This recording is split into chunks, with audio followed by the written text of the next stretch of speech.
All right, I think we should be live. How are we doing, everybody? Welcome back to the basement. I'm Ron. We have a very special guest today. We're going to get into a puppy underdog best ball draft. As you guys know, I've been ripping the hell out of these drafts. So we're going to get into one in a second, maybe even a couple. We got some drinks going right now. So the boys are a little bit loose right now. Everybody, let me know how are we doing in the comments. The sound all right? Is the audio all right? We're going to get the intro going, and then I will intro him on the other side. With that being said, if you enjoyed the video, make sure you go down below, subscribe, leave a like. Let's go. Thirsty, thirsty, trying to choose. I mean, I know I'm critical. My nitty bag.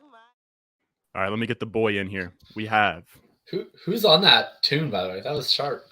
that's a Chance the Rapper I from was gonna say, Juice. that felt like Chance. I love it. That's what my album's a mixtape, but it's great because YouTube doesn't copyright it because it's a mixtape and it's not on Apple Music. Oh, nice. But Nice. we here to do one thing, hop on here, rip some best ball drafts, draft running backs early, establish a tone on everybody in here, checking out what's going on with the chat. But this is Jacob Sanderson. Welcome to the channel. Does great work over at the Dynasty Full Tilt podcast. How are we doing? We actually just did 2 hours over on his channel, so there's really not much of an intro needed here. I'm a little bit shook, man. I thought two people who tend toward the zero RB side of the equation would get together. We would, stroke some wide receivers off and have a good time punting, trying to figure out if our RB1 was going to be, Kenneth Walker or Ronald Jones or Melvin Gordon. And instead we came out draft one today. We got the 11 spot. The big dog falls to us and we saddle up with the big dog. Next draft, we're out here. We take running backs the first two rounds. We take Jonathan Taylor, Saquon Barkley from the 1-1. It's been an eventful day. It's been a fun couple of drafts. I'm excited for the next one. I'm excited to see how it goes. Will we ever actually get back on brand today? That's a question. I would love to take a wide receiver first here. I would love to get a Jefferson draft. I'm going to enter take one. A round one wide receiver. Let's see. What are those odds at? The odds. I mean, look, we can manipulate the odds. I want to make the odds. Oh, we got 11 spots open here. If anybody wants to hop in, we got plenty of puppy spots open. We're going to be waiting for a little bit, or actually, really, because these fill fast. But yeah, I would love to get a team where we can get Cup, Jefferson, Chase, something like that up top. I've been kind of liking Stephon Diggs late. If you can get Stephon Diggs to fall 10, 11, 12 spot, he's kind of fun to start with. I do love that. But I was looking at it yesterday in terms of his points and his expected points. Obviously it was a tweet that I spent a lot of time on, so it didn't do any sort of numbers. But I was looking at it, and his expected points per game was actually more last year than it was in 2020. He was just super. I don't know if you want to call it inefficient, unlucky, something in that range, where he was around like an 18.5 both years. But I think that he was like a minus 1.8 point per game last year, and he was like a plus 2.2, which I imagine you probably have Diggs around that 107 spot as well. Yeah, I mean, I put out the same, pretty much the same tweet, less like detail, but I posted the same thing where I was like, Diggs actually had more expected fantasy points per game in 2021 than 2020. In my like ranks, I have Diggs at the 1.6. I probably tend to take Eckler there more often than not when I get there, just because I don't know. I feel like I'm not going to have a lot of issues getting a lot of Diggs exposure. But yeah, I mean, I feel the same way about Diggs that I felt last year, which was really positive. Didn't necessarily work out last year, but I feel like, I mean, Diggs is almost like kind of a nice example of the benefits of wide receiver early, where he had things go pretty cold for him last year, and he was like an okay pick. He didn't win you anything, but he didn't sink your team either. I think his advance rate was pretty middling. And I think we kind of saw the floor on him, so I think he's in a good spot. Fantastic offense, of course. And he's the only one in the Bills team that doesn't have we got 12? Yep. That's so gross. Why do we keep getting these awful draft slots that I don't want? Oh, my God. Could have been a lot more fun at other spots. Now, I also want to say, I said we were drinking, but you have a game. You don't have to go through every single rule, but if you want to just rattle a couple on top of your head, so we're not just abiding by it without anybody really knowing. Yeah, well, look, there's going to be Yeah, they're we'll see as we go. Long story short, when we start getting sniped either by the auto drafters, if you get sniped by some people taking some naked quarterbacks, some of the tilting things. Oh, Daniel McKinnon's in the chat saying take Danny CGC Ladd my direction. setting Little the does he tone. know that our first draft today, we took the big dog followed by CeeDee Lamb. Little does he know. We did. Week 17 game stack. Well, week 17 game stack. Yeah, we're drinking at the end. We're tallying up some sips for the game stacks. We got a little away from it. There's some phrases out there. If we start tossing around phrases like EV, if we start saying closing line value, if we start saying range of outcomes, if we draft some really on-brand players like Tony, apparently it's Mostert for Ron Stewart. Little did I know, but we're going to be having a couple of brews as we go. But I'm very sad that we got the 12. I was really hoping to take like Jefferson. Yeah, we could have gotten like a nice pretty one. Like it would have been nice. But I imagine with that sort of discourse with like Diggs is if Devontae Adams was on the Packers, you'd prefer Devontae over Diggs. If Devontae Adams was on the Packers, he would be my 101. Really? That far up? Yeah. I mean, what he did last year, there's no reason to move him down besides the scenery change. Yeah. I mean, I would love to have Devontae there. That would be fantastic. Devontae at 12 would be fun. If we can get Top Dog to chill out here. All right, so we got Devontae here. All right, so I think Devontae's the move. Yeah. I would go. So my turn here. My turn here, but you don't have to do what I want. But my turn here would be Devontae and Mark Andrews. Yeah, that's what I thought you said that with Andrews. I'm down for Andrews. I've actually been doing a ton of Devontae and Debo just because of the game 17 stack. So I actually kind of like getting a little bit different here. I'm okay with that too. Devontae Andrews. I'm okay with that too. My only issue is like I just really enjoy these early tight end builds, and from the let's go Andrews because I don't have a ton like this. I know you're high on him too. Yeah, I mean he's in a better. He just smashed last year, and then he lost the other top target owner on the team. Right, I think he's in a smash spot this year. And we'll kind of do the thing where I know I had a lot of influence on the last one where we took Mostert, we took Marlon Mack, we took my guys, but we'll go because I saw I remember seeing a tweet from you where you sort of put out like an early top 12. I think you had Andrews probably in I think Andrews is in your top 12 and maybe even ahead of Kelsey. Yeah, I do actually prefer Andrews to Kelsey straight up. I think that Kelsey is just old. He has more age-related risk. Like Andrews was the tight end one last year, and he only lost target competition, right? He's always been this guy. The thing is that the team didn't throw a lot and he didn't run enough routes. And he ran all the routes last year. I don't see why that would change. He was their offense last year and he was extremely effective. And then, they lose Hollywood Brown and his 145 targets. I think Bateman takes a lot of those. But I think what that does is it protects Andrews in the event that they start throwing the ball less, that he still retains that huge target share. And any given week, they throw the ball more. His spike potential is absolutely massive. So I love Andrews. I love Andrews very much. And then I love Kelsey too. I just really like locking in one of the top 5 tight ends in this format to me. Because I feel a little bit burned on it after last year. Of Kelsey didn't pay off super huge, and then like Kittle, Waller late second. And I know that's definitely I'm more so speaking just kind of how the crowd might feel. Well, yeah, Mark Andrews paid off as like the I can't remember who he went around with, but it was like Andrews him and Hawk. Him and Hawk went back. Yeah, it was him and Hawkinson there, and of course I had more Hawkinson than Andrews. I had more Hawk too, like an idiot. Yeah. Yeah. We also have a little bit of a super chat from the fella. Look at that, Jason Pereira. I appreciate the donation. What we got? What's up, my guy? And so we got a dynasty question. I love that.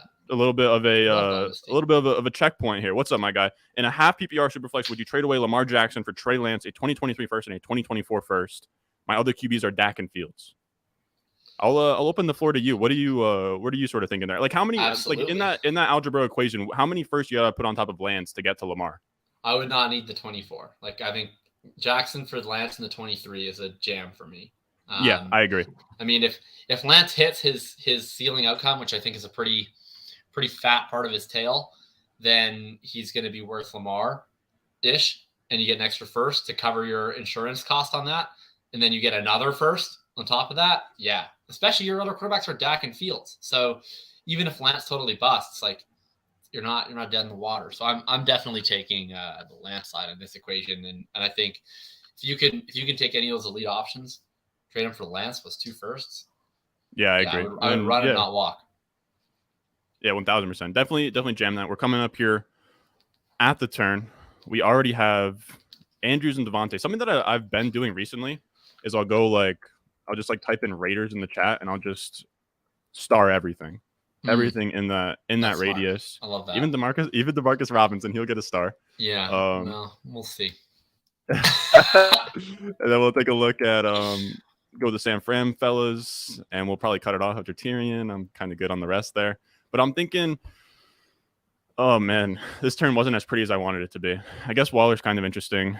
Do you like Waddle at like wide receiver 15? Like, I guess I get the upside case. I would have been more into it without Tyreek there. Well, if without Tyreek there, we'd be drafting him in round 2, right? Yeah, it would get ugly. So Moore goes. I mean, DJ Moore seems like he's gone. Okay. Yeah. So for me personally, this turn I think would be Brown and Deontay, if it was just me. But I'm open to the Waddle. I'm open to Waddle. I haven't been drafting any of Waddle or Tyreek.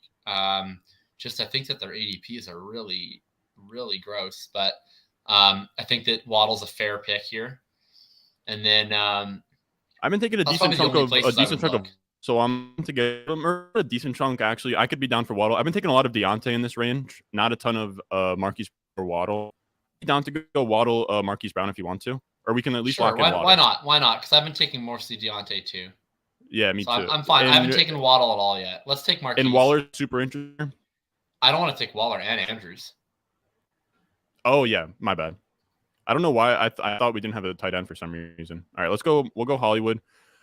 I truly hate to say it. I love Hollywood Brown, but he was so much better when we were getting like the 5-6 turn. I haven't taken him a ton in this range, and I get the appeal of like Hopkins not there and stuff, but I loved the other price we were getting.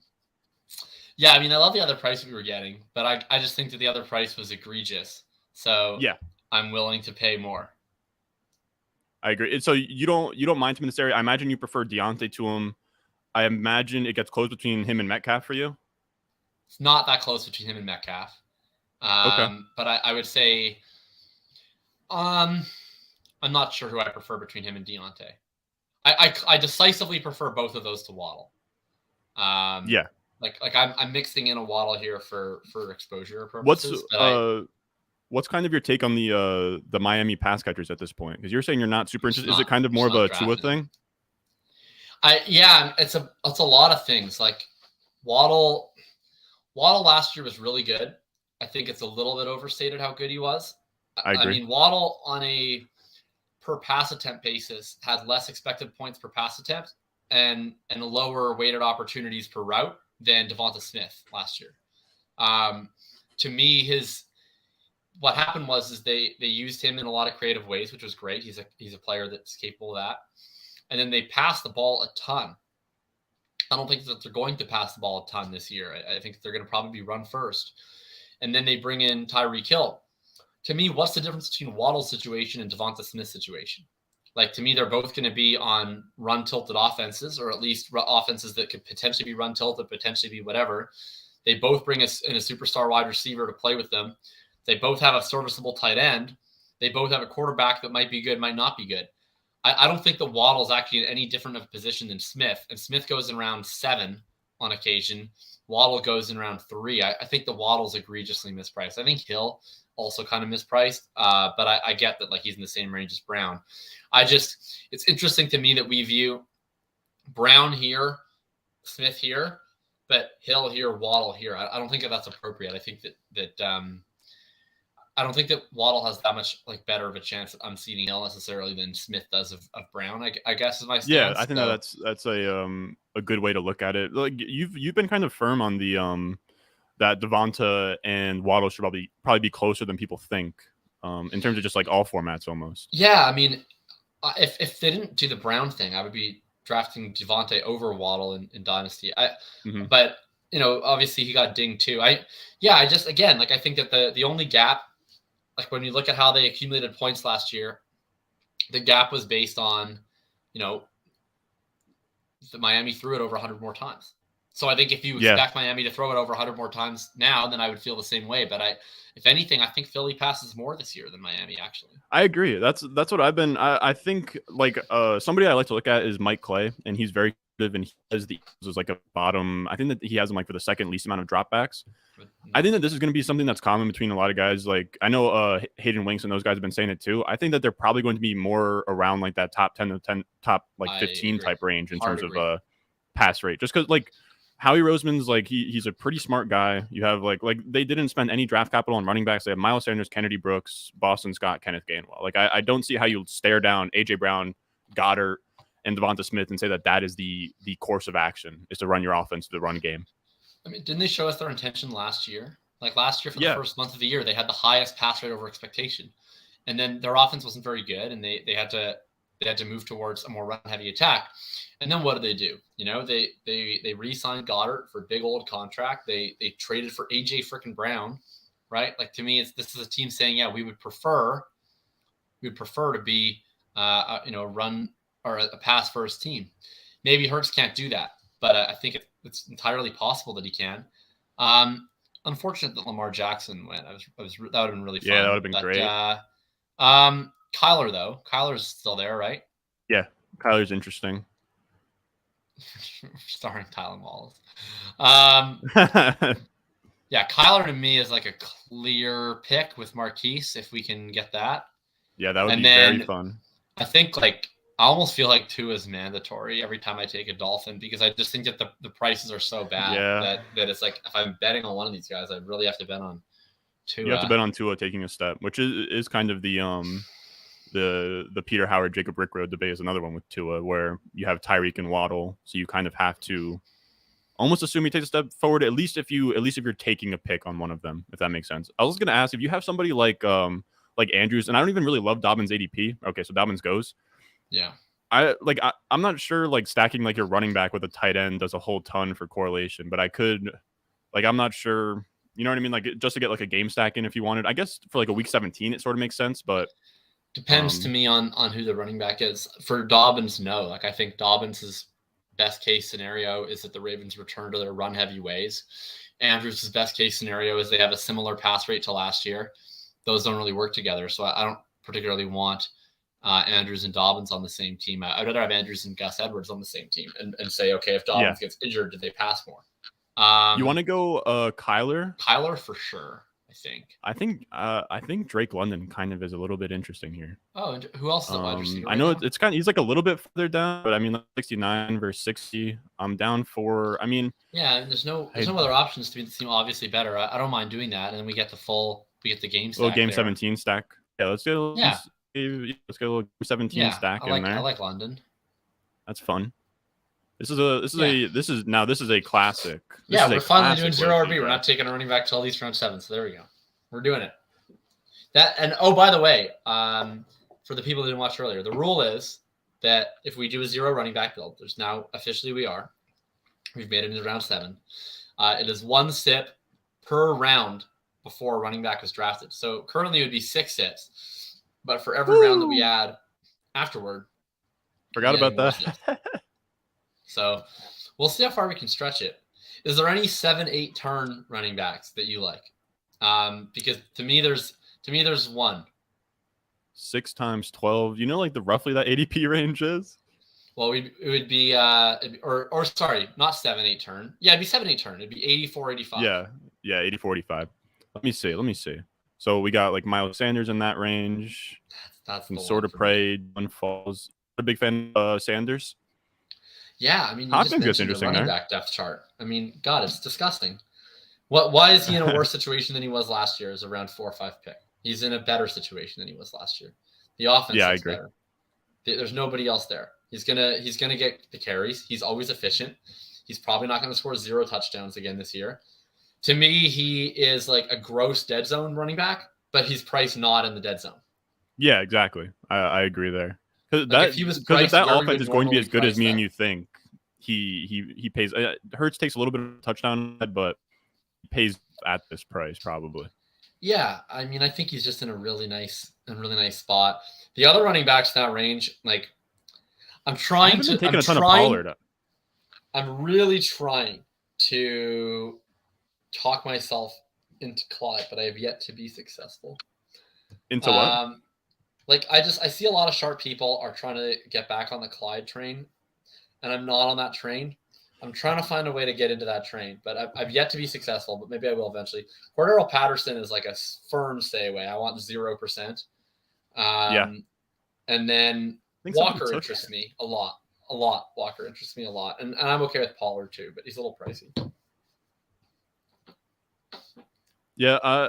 Wait, did Pollard go? Okay, no, never mind. I'm looking at the wrong thing. But yeah, I mean, in this range, were you saying that you had like a guy that really stuck out? Sanders. That's Sanders for you? Yeah, I agree. I like Sanders there too.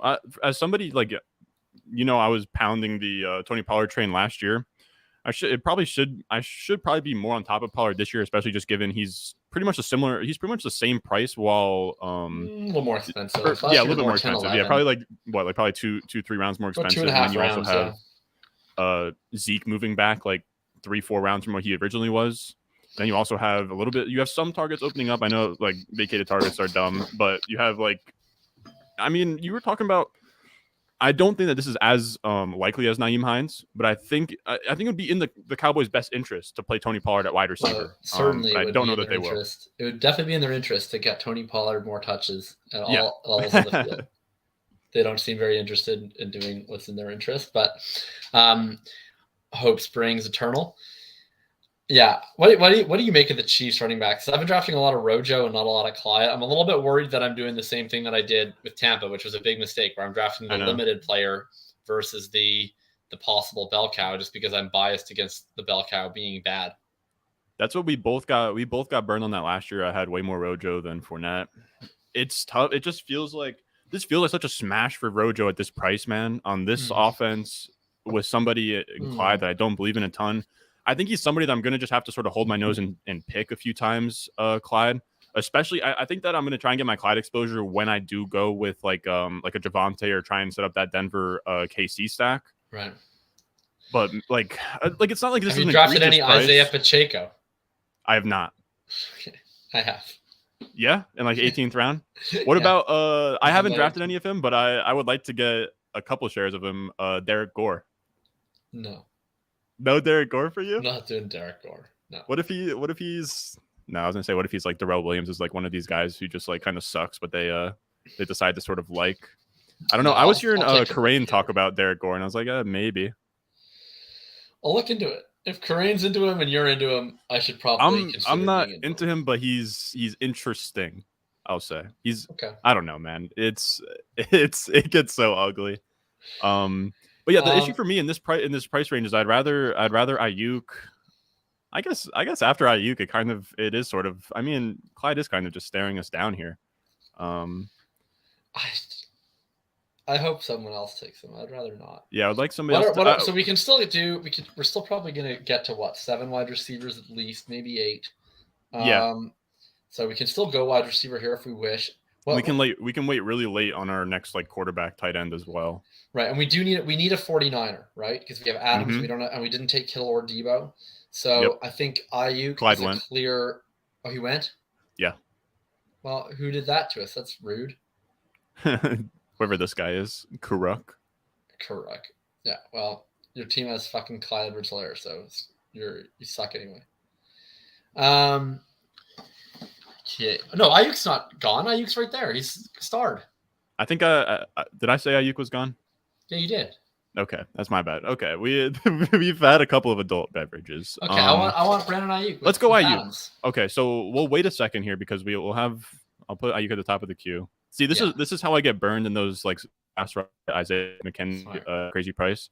At running back, what do you think? Like I don't hate Walker or Pollard. Tab, please. Okay, I got it. So Ayuk real quick. Yeah, go with Ayuk.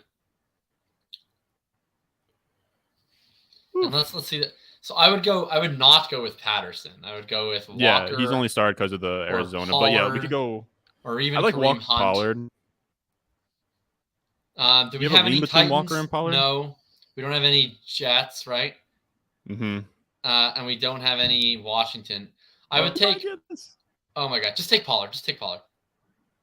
Just for the brand. That's an on-brand pick, sadly.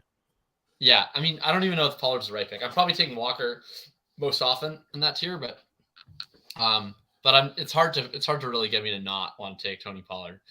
Tony Pollard is our RB1. That is now we're playing the That's a hits. draft. Now we're Yep, playing the yep, hits. That's yep. by the way, he was round 8, so that's 7 drinks. So cheers, 7 sips here. Woo! Of this specific Pilsner. I'll we'll stagger those a little bit so we don't have too much dead air. What else? What do we got going on in the chat? What do we got going on in the chat? Somebody's telling us we're lagging. Derek, I think you misunderstood me. I think I said Ayuk, and you thought I said Clyde, and so you said Clyde was gone, and I thought you said Ayuk was gone, and that's where the miscommunication came from. Good catch, Derek. I see. All right, I guess it's the stream here that's what do you think? What do you make of Damian Harris? Because Damian Harris seems like a pick that kind of similar to Miles Sanders. Is like a guy that I don't want to take because I don't like his archetype, but it seems like he's like priced lower than I would normally expect him to be. Like I think Damian Harris, based on what he did last year, I would have expected that he would be a 6th round pick that I would never select. But instead he's a 8th round pick that I don't select because I don't want to, but like Pollard over Damian Harris, like that feels like potentially ideological drafting. You do make some solid points. It's tough with Damian Harris. If you told me he was the WrestleMania winner last year, if you told me he was on the best WrestleMania 3 winner, like it wouldn't shock me. Like he does make sense in certain structures. I think especially like a 0 RB build like we just did, where he just kind of used some of those like usable weeks. Right, whereas it's just so tough for me. That's a good. What's up? Week. Instead, we went with anchor running back Tony Pollard, who should give us a lot of usable weeks. Who we're pretty much just hoping for Zeke to either just fall off the face of the earth or get hurt. I mean, to be clear, like I think Pollard is like a really great 0 RB target, obviously, because if Zeke, 1,000%. gets hurt, then Pollard is probably a 1st round pick. And I think with guys like Pollard, like I'm far more inclined to draft Pollard in May, than I will be, say, if this ADP was static in August, because you have all of training camp, for Zeke to pull a hamstring, get hit by a bus, have whatever else could potentially happen, right? Like, I think the guys like Madison and Pollard, like Henderson last year or this year, frankly, the guys just very clear contingent upside, like drafting them early in the offseason because we know that sometimes running backs do get hurt in the offseason. I think it's like a slight edge versus drafting them later when we have a clear picture of the projection. Also not seeing anything on the screen? Okay, I think we're all right. I don't know what happened there. Oh, okay. You saw the screen? Or no, it kind of got weird for you too? I'm not sure. I wasn't particularly looking. I was trying to read Matt Abernathy's question in the chat here. Oh, okay. Let me pop it up real quick. We got a trade offer in tight end premium Superflex 12 team league where I received Justin Jefferson in a 2023 3rd for Waddle, Higgins in a 2025 1st. Probably not. It's going to be a no for me. I mean, I just talked about Justin Jefferson being potentially my 101 in redraft, but that's expensive. That's expensive. That's essentially. I'm trying to wrap my head around it. Waddle's probably like a borderline 2 firsts type asset in Dynasty. Higgins is about the same. So, like, would you spend 5 firsts on Justin Jefferson? I would not spend 5 firsts on any player. Yeah, I can't do that. I think Justin Jefferson is worth 3 firsts. I don't think that he's worth 5 firsts. Would you pay Waddle, Higgins in a 25 first for Josh Allen? No, I wouldn't even think about it. I would trade. Yeah, I have Josh Allen, Patrick Mahomes, like those guys. Like, if anyone gives me 5 firsts or equivalent value for any player, including Patrick Mahomes and Josh Allen, I will send them away. Look, man. He already got picked. I was gonna say, dude, Cordell Patterson. Here's the thing. I don't like Cordell Patterson, but if you're gonna give me Cordell Patterson, like 20 picks past his ADP, no. I'm not. He's not. He doesn't exist on my board. I think he should be around 14. He's off your board. I think that he's going to play wide receiver. Like, to me, he's the 3rd wide receiver on the team. He should be going where Zay Jones goes. Really? I don't get the Patterson thing. I was on Patterson last year, actually. It's like a late round pick, but I don't love Patterson this year. Like, I'm being a little bit hyperbolic, but it just seems like, I don't know. What are we like? best case scenario has like a smaller version of the role he had last year. And the worst case scenario is that he's 31 years old and is total dust or plays receiver. Like I'm drafting a lot of Damian Williams late. Yeah. Doing that. That's for sure. You like Tyler Algier at his cost? Not loving it. Not loving it. What do you think? You want to go Evans here, your boy? Oh God, yeah. I absolutely do. And then I want to go. I want to go Chase Edmonds, my guy. We could go. And then I want to go Claypool with Andrews. Yeah, Claypool with Andrews. Boom. That's a great turn. That's a great turn. Pollard and Edmonds. What a brand performance for me. Yeah, that's very fun. That running back room. That's like. It would be hard to think of two running backs that fit my brand more than Tony Pollard and Chase Edmonds. So very much I came here to do. We're getting significantly more of my guys on your stream than we got on my stream. That's for sure. Well, it's the I don't know. Scott, you know what's up, Scott. Evans and Pollard are the guys. I of course agree. Yeah, we might have the skeleton key. I think we can maybe even cut it off at 4 running backs here. We got the key. Well, yeah, Zeke's gotten hurt. So Pollard's a first-round pick. Edmonds 2 was an MVP candidate. Clearly a bell cow. Yeah. Mm-hmm. And but he won't get any of his work from Jalen Waddle. Jalen Waddle's going to be getting all the backfield work. Mm-hmm. It'll just be a split between Edmonds and Waddle. Sony and Moshe aren't even touching the field. Tyreek Hill, total bust in acquisition. It's all Edmonds and Waddle. I think it's time to put Mr. Tagovailoa in the queue at this point. Right? Oh, I agree. I think Tua is looking like the next pick if we can get him, but we'll see if he falls that far. I think it's right around the edge in terms of ADP. I think his ADP is like right around where we need it to be, right? Where are we next pick? I think our next pick is 132, which is exactly right ADP. On the nose. That's nice. You got to be better at your multiplication of 12 table. Dude, hey man, we're doing 12 as soon as we get past 10, it gets rough. 10 times 12 and Algier? Then like, do you like I don't love him in Dynasty or Damian Pierce better because they're kind of similar bets, I think, in redraft in best ball. At cost of it for Algier. Yeah. At cost for Algier, I think that they're very similar bets. I'm kind of into Algier. There's nothing there. I think the offense has a little bit more upside than Houston. I guess maybe now that I kind of think about it, like I'm kind of coming around on the idea that like Davis Mills isn't an awful real life quarterback. I'm kind of, you know what I mean? I'm kind of coming around on the idea that he could be. I don't really have a good comp for him in terms of just like a late round guy that's just kind of random. Like I wouldn't say Minshew, but like, you know, something in that sort of not Minshew because Minshew was actually kind of sick. Yeah, something like that. Another Houston pick, actually. Yeah, something along those lines, but yeah, I don't know. For me, I do just feel like Algier might just be. I don't know. I'm trying to think through it, but they're very similar. I feel like he might have a little bit, or I guess they both have pretty easy pass there. But I don't know. So it's tough. I just like the guy who's cheaper, really. You know what's interesting to me is Tyler Algier, round 5 pick, right? Yeah. Keontae Ingram, round 6 pick. Darrell Williams comes to Arizona, and the market has decided that Darrell Williams is clearly ahead of the pecking order on Keontae Ingram. Damian Williams goes to Atlanta, and we have decided that clearly Algier is the preferred option. Why is this? What's like? Why do we have more confidence in Algier versus Damian than we do in Ingram versus Darrell? Like I see it as like pretty. I guess it's similar. I'd imagine it's kind of just a like, what have you done for me lately kind of thing, where like Damian Williams is actually set to smash. I want to say. No, that was when you and Kev went back and forth. But he was saying Damian Williams is going to be a smash off waivers with the Bears, and then he kind of got. I'm not sure. Was it an injury or a COVID thing why he kind of got cut off to Khalil Herbert? Yeah, so that was when he was saying that he would be a better waiver ad than Elijah Mitchell, and yep, I remember that. I would say that I won the war, but. No, so it was a mix of things. He actually got outsnapped by Khalil Herbert in the first game that he played. He scored a touchdown. He was fine. He was serviceable. But he did get outsnapped by Khalil Herbert. And then he gets COVID.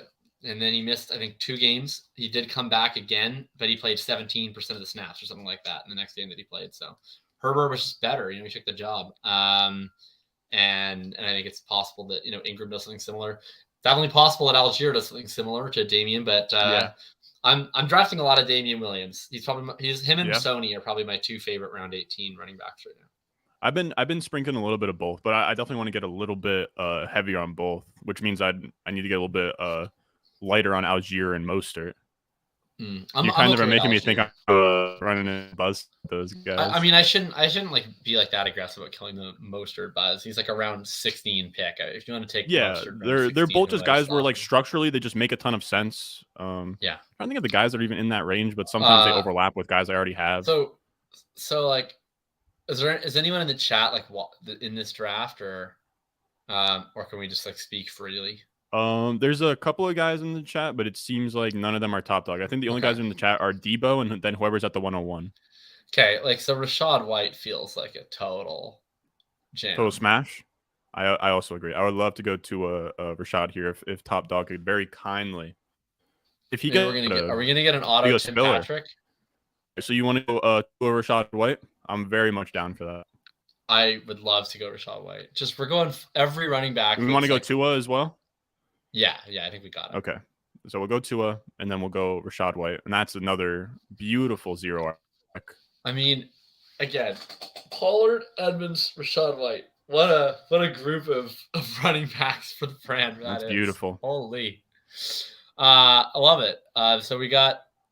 What are our correlations set? So right now we have Vegas and Vegas and San Fran. We need a Patriot, hey. We have Cardinals Atlanta. Well, that's Hunter Henry's ADP. Let's take a little peek. 150. So next pick 156. So he might last to 156. I know Rudman loves Hunter Henry. Yeah, I don't want a little trip to the hen house. Let's push him up to the top of the queue. As I said, this is what happens, dude. I take Stephon Diggs in round 1, and then I get drafted Isaiah McKenzie in round 14, and I want to throw myself up with. And then we could also. So do we have? Yeah, we have Baltimore Pitt. We have Arizona Atlanta. We have. Yep. We have Vegas Raiders, and then we have. So we could use a Carolina guy, so possibly Robbie Anderson, possibly Deonta Foreman. Have everybody queued by the end of this, but it's fine. We could use a Tennessee guy, which could be potentially, I guess it'd be Austin Hooper or Hassan Haskins. Fair. Yeah, I'm an idiot. I mean, we already have Tua and Kyler. I don't think we're taking a quarterback. It's just habit of literally starring everybody in that offense and just figuring it out later. You gotta start. Yeah, literally. What I'm trying to think of. Miami to Patriots. I had one on top of my head that I was about to say that I cannot remember. Dallas. Is it Dallas? Tennessee. Oh, it's Tennessee. Yeah, that's the Hooper and Haskins. We just. What do you think about Tolbert late? I don't hate him when I have like Dak and stuff. Just as like seems like Jalen Tolbert. He seems like a similar bet to an Amon-Ra St. Brown type as like a really late rookie who could maybe sort of be a guy you need. I don't think obviously not like sort of blow up in that same fashion, but yeah, I don't hate it. I don't love it. Like I think especially if you don't like Gallup. He's going to a pretty similar ADP range to Bell and Dotson and Pickens, is he not? Let me see. Yeah, you're right. Like I prefer Pickens and Dotson and Bell pretty decisively. I don't hate Tolbert, but he's not. He's a pretty questionable prospect. Who's getting steamed up because of the landing spot, and the landing spot's good in theory, but like, what's his best case scenario? He's the third target on the team. He's still behind Lamb and Schultz. He doesn't have that same running backs a good bit. Runway. I don't know. I just think like if anything, I would rather take James Washington in the 18th. I guess this is probably like something I'm looking at more than Tolbert. You're a little interested in Jamington? I kind of mind him coming out. A little bit. Since then, it's been ugly. I'm not pro James Washington necessarily. I guess what I am is I'm bearish on Gallup's injury timeline, and then I'm a little bit bearish that they're just going to let a late third round rookie just like be their day one starter. Yeah, so like if I had to guess, and the issue with Tolbert is my issue with Tolbert is that the timelines don't really align that well, right? If we're drafting a rookie wide receiver, we're usually thinking they're going to start slow and then be better at the end of the year. But what we're almost drafting him for is the beginning of the year because people are going to want the time period when Gallup is out. But the way I look at it is like during the time that Gallup is out, I don't know that Tolbert's going to be the one benefiting because he's a rookie. I don't know if they're going to bring him along that quickly. So I feel like what'll happen is like by the time that Tolbert overtakes James Washington, then Michael Gallup's back and then he's starting. And yeah, so I don't know. I still think that there's going to be room for someone else to play because I think Lamb probably plays in the slot once Gallup comes back, and then either Washington or Tolbert will be, the Z. But I'm not sure. I don't know. I think by that point in time, it's like then Tolbert's the Z, and then he's the fourth option, right behind Schultz and Gallup. And I've heard they might Lamb. sign like Cole Beasley or something to play the slot. 'Cause I don't think they really have. I guess like CeeDee Lamb will play the slot, but somewhat interesting. I mean, if they sign Cole Beasley, then when Gallup comes back, then Tolbert doesn't And play Tolbert's well. completely out. Yeah, I only really like it if I have like a heavy like Dak stack and I kind of need something backdoor. James Washington, baby. James, if you're interested in James Washington, can I interest you in man?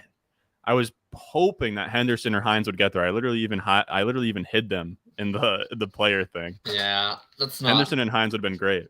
Yeah, I would have liked that. I'm drafting so much Darrell Henderson. We're staring down an ugly list of players here. I can't tell you Khalil that Herbert available. Yep, he is. There we go. Why don't we give him a big old What star? do you think about Gus Edwards? Gus Edwards kind of interesting. The Gus bus. I don't hate the Gus bus. Could go. I don't hate Gainwell either. Let's go Gainwell. Okay. Fine with that enough. And then we can kind of think through this next one in a second here. So we're picking at 157 here. What's the tight end situation at right now? Just got Andrews. Right, but what can go with like an Njoku. Njoku, Higbee, Everett, Thomas. Okay, so I don't see anyone that's correlated there. I'm down to go Gus for a little sure, Andrews. Let's take Gus. Yeah, a little Gus action. Because he's the running back type that you would want correlated to Andrews, is what you're saying. Because the whole idea is that if Dobbins gets hurt, they pass more inherently, right? And then you kind of have Gus Edwards who would slot in because the starter goes down, and then Andrews would smash in that scenario. Yeah, so you don't seem to share my excitement about Khalil Herbert. Why is that? No, I actually like Khalil Herbert. I'm literally just a snob, and it is kind of what you said earlier with the like we're at the turn a little bit more, but it is just a little bit tough. 157 pushing the button on a 170 guy, but maybe I have to get out of that sort of mind frame. But I would just rather force myself to take the other options.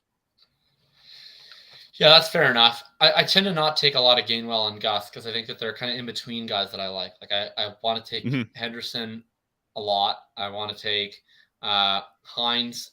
And then I really love Herbert and Tyrion Davis-Price. Yeah. So like I'm at the point. I guess where I'm at right now is like I think that Herbert and Tyrion Davis-Price should go higher than Gainwell and Gus, and I think that eventually that they will.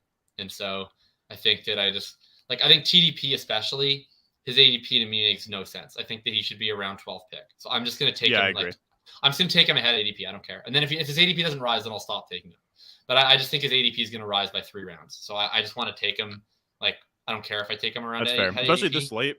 I think I need to get a little bit more uncomfortable with reaching on guys until like the ownership gets a little bit crazy. But I don't have anybody like that where I'm kind of reaching on them and the ownership is sort of creeping up. So I guess it's more you just want to monitor. But I guess again, right? It's like how many teams are we going to draft, right? So it's like to me, it's like whatever. If I'm 50% on TDP at the end of the puppy, that's fine. I'll have a lot of them in the puppy.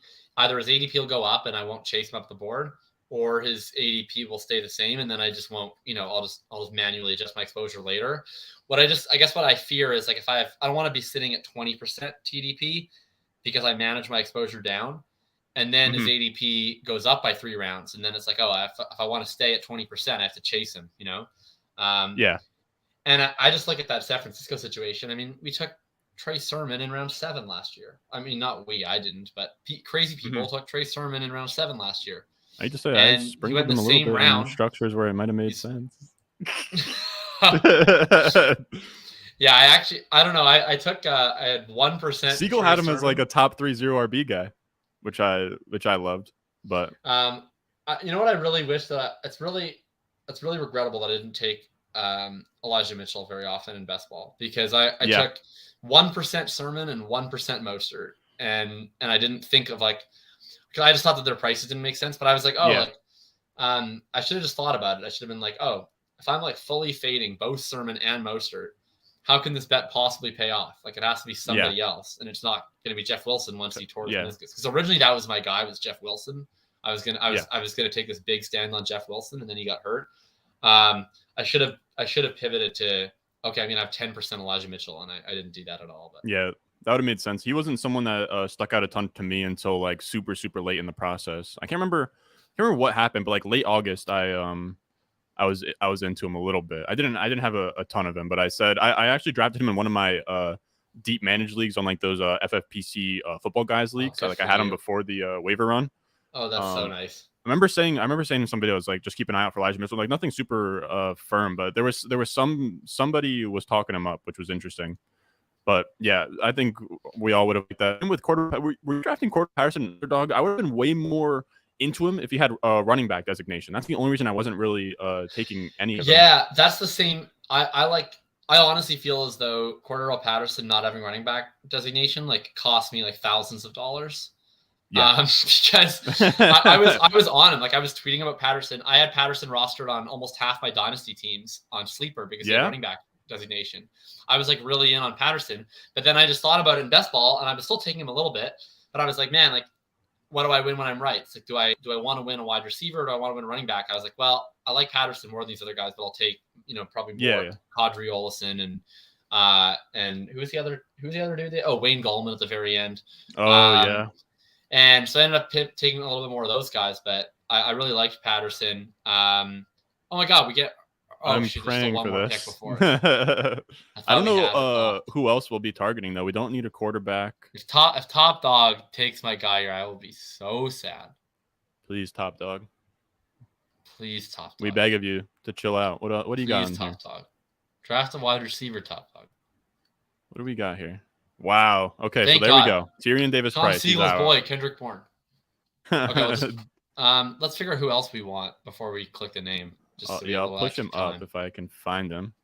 We need at least one more wide receiver. Yeah, I agree. I don't hate Mechie. I don't think I agree with Kyler. I don't hate. God, these wide receivers are ass. It's gonna auto pick Tyrion for us, so that's fine. Good. Okay, can you just go to the wide receiver only screen? Mm-hmm. I'm done for any of the top 3. I'm even kind of Mechie, but he's injured too. I'm fine with Wandale. I'm fine with. I mean, there's always my guy James Washington. What about tight end? We still need one more tight end. Taysom Hill. Evan Ingram. We can go. My guy. Let's go Evan Ingram. That's fine. Let's take Ingram, and then we'll take hopefully Mechie or Nico next time. That was close. All right, there we go. I like that. So now we're at 2-6-6-2. We have 2 more picks. We can go either 2-6-8-2 or we can go 2-7-7-2. Here are our wide receivers. Okay, so we have Adams, Waddle, Brown. I'm okay with it being 2-7-7-2, I think. Mm-hmm. Mostly because I don't want to take 2 of these shitty wide receivers. Yeah, I agree. I think I think we were going to go 2-6-8-2. It would have made sense if we sort of what do you want to call it? Rob buried the lead early. Take Wandale Robinson. We did on the last draft, and we might. Yeah, we again. did. We have a lot of Wandale. Yeah, if he comes back around, let's prioritize our wide receiver list here. Okay, so Mechie and Nico both pair nicely with Ingram. Mm-hmm. I'll never say no to Wandale. How do you feel about this price on LaVisca? How do you feel about that? I mean, it's okay. yeah. Like it's not beautiful. It's not beautiful. I've taken him a couple times. He's like. How do you feel about Julio?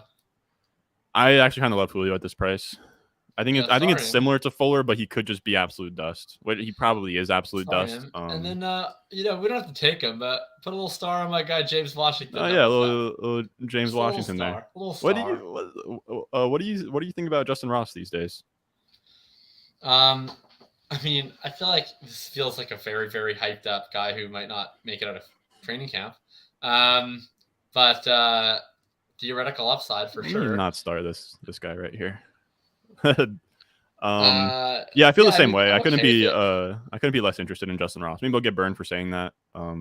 It's such a crazy probability for him to hit, even like especially in like a redraft league. I mean, there's a path. I would need to have like a Mahomes team or a Russ team and like panic on a Chiefs stack or something along those lines. It wouldn't be fun. I mean, they have like 15 wide receivers signed. Yeah, they even have Josh Gordon too, who's actually I think is kind of I don't know. He's maybe interesting, but I think he was just kind of like a blocker last year. Yeah, I mean it's interesting for sure. He is Josh Gordon, the myth. I mean, even Sky, like I love Sky more. I loved him pre-draft. I don't hate his price point. I know you're apprehensive to it, and I know it's a little bit overpriced, but I think the options you get with the Denver Chiefs stack, I think that you have to be exposed to Sky more. Maybe just on Mahomes teams, but I've even been messing around with it more. Where even if I go like Javonte, I'll go with like Sky more in that area because he is close enough to what's up. What do you think his snap rate is? Like I'm trying to make the math fit, and like in this offense, is he taking Juju or Valdez-Scantling, MVS off McCole? Who are you saying they're taking off the field?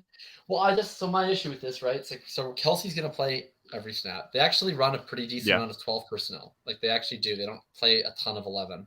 Maybe that changes, but they and in 12, Kelsey's playing inside. Right. So are they playing Garrett Dieter? Who's their other tight end? No, Dieter's a wide receiver. The other tight end, I believe it was damn it. I can't remember. Was it Blake Bell?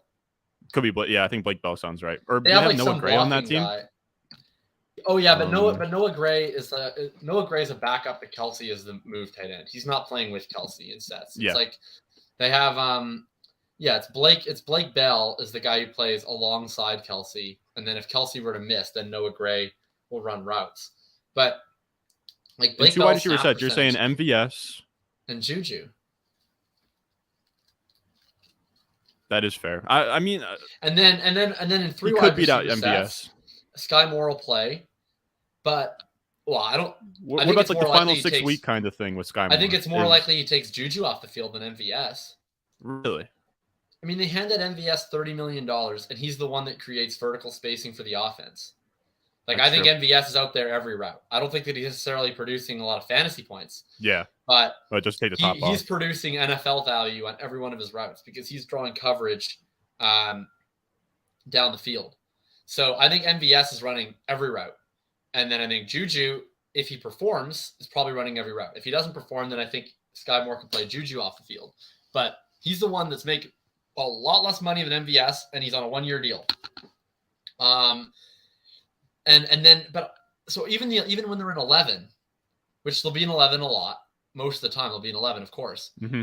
Like, is Hardman not going to play? I think Hardman's still going to get rotated in because he has a specific role for them and what they do with the jet sweeps and everything like that. Like, I'm pretty bullish on Sky Moore from a dynasty perspective, where it's like, okay, MVS is a limited player, Juju is a 1-year option, Hardman sucks, but I don't know. I'm not sure that I see it this year. Like I see the upside case, but it to me is not like in an upside case range. You can draft ahead of better players. For us to go James Washington. I don't see any other wide receivers make a ton of sense. I like the James Washington. Let's go James. We'll go James Washington. Any thoughts on our 7th running back? I'm open to Keontae Ingram. Yeah, well, we have two correlated options, which is Keontae Ingram and Hassan Haskins. And Marlon Mack. I'm trying to think with so we already have Brown and we already have Kyler. Do you want to go Keontae Ingram? I'm fine with Ingram or Haskins or Mack. Any of them. Let's go Keontae. I like I'm just gonna buy into your thesis of the number one option in the passing game correlating with the backup running back. because we have Marquise, we have Kyler Murray, and then you hope or not hope, poor choice of words, but like Connor kind of goes down and then boom. This is a very fun, very classic 0 RB. Oh yeah, right here. this is what we came here to do. And we got a lot of game stacks. We have the full on Cardinals Falcons. We have unfortunately we didn't get any Patriots, so it's just Miami. Yeah, flying solo. But we have Baltimore, Pittsburgh. We have we have San Francisco, Vegas. Yeah, we got that. We have Dallas versus I can't remember. We Dallas don't have Titans? any Tennessee. We didn't get Tennessee. Oh, so I was thinking Hassan Haskins, but Ingram works too. Yeah, it's fine.